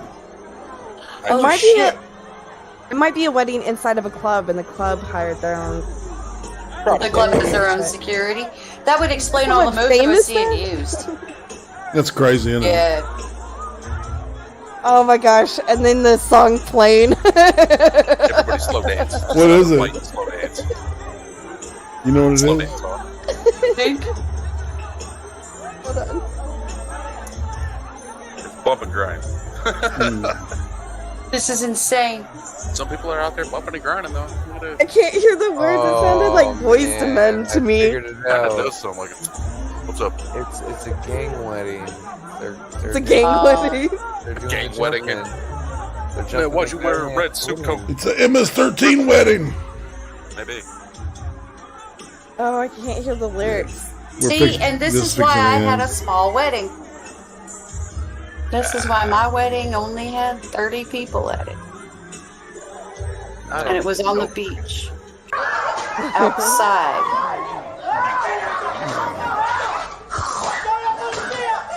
The hell is he doing? Is he eating an apple or something? What is he eating? He's still eating. Oh my gosh. What are they gonna do with it? They're gonna have to throw whatever that is out. Are they fighting over it? What is? Oh no. That was It's funny. Pride Month. Dude, we don't want to see you guys. Flip the camera back. Yeah, no shit, man. Is that a tranny that they just threw down the stairs? Hopefully, that'd be funny. It's Pride Month. Everybody gets thrown down the stairs sometimes. All right, and that would be it. All right, on the visuals for tonight. So we're throwing trannies downstairs on the closing. Cool. That's right. Yes. Happy Pride Month. So equality. Well, hey, for Tema, what you got coming up, fam? Well, I want to do a really quick little brag. My 9-year-old walked out today, and I was in the middle of watering the plants on the back porch, and she walks up to me and she goes, "You know, Mom, I don't think Pride Month is real because I don't see any people talking about it. I only see corporations making ads about it." Yes, that's good. Wow. observation. Based kid. Interesting. And I'm like, "You're It's not." Mama though. It's Mama and Daddy. Yeah. Yeah, Dad's dangerous. Oh, he's so Those smart kids. it scares me sometimes. Shigon's kid's gonna come out of the womb saying shit like that and getting her in trouble. Oh my Right. god. Shit. All right, Becca, what you got coming up? Let's go ahead and go. Oh, Tim Sorry. didn't So finish. other than that, Yeah. sorry. Go ahead. Tomorrow night. Oh, tomorrow night. XD. We are doing XD, and I think we're just going to be going over Twitter, and because Critical Race Theory has been Trending. trending on Twitter for at least 24 hours now. They can't get rid of it. Fantastic. Killer. So, Good. I love it. I fucking love that shit. and the stupidity in that is amazing. Oh, fantastic. Talk to some people then. Becca. Oh, it's amazing. I will be having a stream tomorrow, but I don't know if I'm going to do the Fairly Just BECCA stream at 6 p.m. or if I'm going to do a road trip stream at whatever road trip time I decide. Just keep an eye on Twitter and Discord. Depends I'll on share how it all. squirrely she is. Yeah, it depends on what's going on tomorrow. So The squirrel's will going to be definitely running. That's be right. extreme. You know That's me, right. I'm always froggy. That's right. I said squirrely, but I meant froggy. Steve, some people I get changed squirrely. it to froggy. That's right. Squirrely, froggy, Because same you're thing. a hoppy person. A Means hoppy. that Becca is a squirrely frog. This is a squirrely frog. That's right. Well, hey, man. At least you're not Squirrel Girl. And you're a shitty drawn, shitty comic. So She's gonna be getting a movie. I know, man. And it's going to be the chick that plays Lily on the AT&T commercials is going to play her. Really? Yeah. With the giant tits. That hates that. I'm excited. Yeah, because everybody gave her shit. She was like on Instagram crying, man, because people kept talking about her huge tits and stuff, man. I was like, grow a set, honey. Okay, what's your fucking problem? Do you not understand that a whole lot of women in the world pay to be able to have people talk about them like that? Exactly. Fuck over yourself, dumb bitch. There's pictures of her like on the red carpet sticking her tongue out at the camera. And Yeah. shit like I that. know. It's It's, like, oh, it's come on. very nice. It's Indeed. very nice. All right, let's get back with Shagon. What you got coming up? So kind of same old informative massacre porn on Thursdays.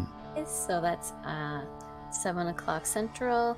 And everyone should also just go ahead and subscribe to Bubonic for You as well, anyway. Absolutely. And get notifications too even if that if that even works or whatever. But I mean, try it. I guess. Yeah. Click it or check it. Yeah. Get 'em He the does next like day. these super comfy streams, and if you catch it live, that's pretty nice too. So yeah, subscribe to him. Indeed. Thank you. I get notices for them like a day later. Yeah, Yeah, they're kind they of fucking messed up, unsubbed me from fucking Scribe Light. One of the first like 50 people I've subscribed to. Yeah. Yeah, they did that. That happened this week. So anyway, Roasted, what do you got coming, man? I haven't got a clue what I got coming. I do have a channel, and one of these days I'm going to figure out how to make videos again. But in the meantime, subscribe to all these nice, fine people that I'm on the stream with. Indeed. Well, man, you know, it's like this political shit's really getting... I'm getting kind of burned on it myself. I'll be honest. So, Stone Monkey? Catch me on Twitch Wednesdays. I don't have any idea. 6 p.m. Twitch Pacific time. And That's then 8 p.m. Central. Sometimes Sunday. I'm on randomly. That's right. And GTA with Trippy over there. Yeah. Yeah. That's what it is. It's Good fun time. watching them jam, man. It's funny as shit. Trippy's funny to watch and play that game. It's just... Thank you. Yeah, it is very entertaining. Entertaining shit for sure. Indeed. Trippy, what about you, man? Same old shit. Wednesday, Thursday, and Sunday. Sometimes I skip Wednesdays. I've been skipping Wednesdays lately. That's because you've been streaming with me. Yeah, pretty much. Yeah, man. Kind of being a happy family. That's right. I like that. Yeah. I like it. I need to give my channel breaks, sometimes. Go over on other people's channels and ruin those. That's right. This is what we do. All right. All right. So, Irate Prostate channel. Like I said, Sunday we're going to be with Blind Girl. It should be interesting show. And Monday, Beck and I don't know what we're going to do. I got to pick up something, but it's going to be Cold War related or it's communist related. You know that's right. Because I'm like a dog with a bone. I ain't giving up, man. Just saying. In shit. And on that note, everybody, you want to say goodbye and get the hell out of here? Goodbye. No. Get the hell out of here. Goodbye, everybody. I don't want to say goodbye. One that's supposed to say that part.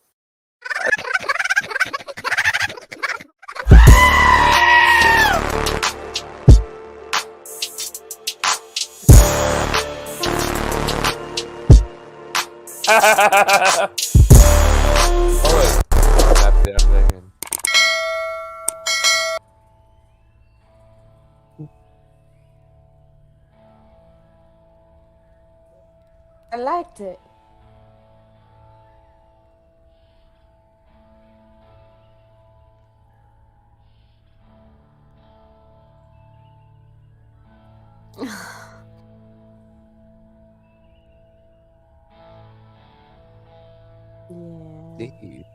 Indeed. Chinga chinga.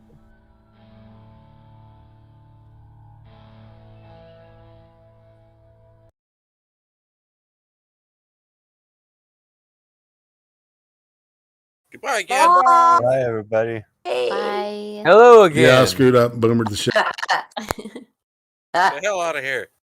It's all good.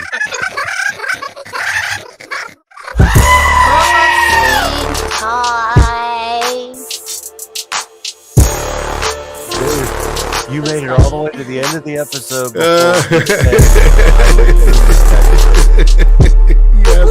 That's 2 hours of not remembering that. Come on, everyone. Yeah, and tell you it was a total boom from the beginning to end of this fucking intro. We're talking over the intro, by the way.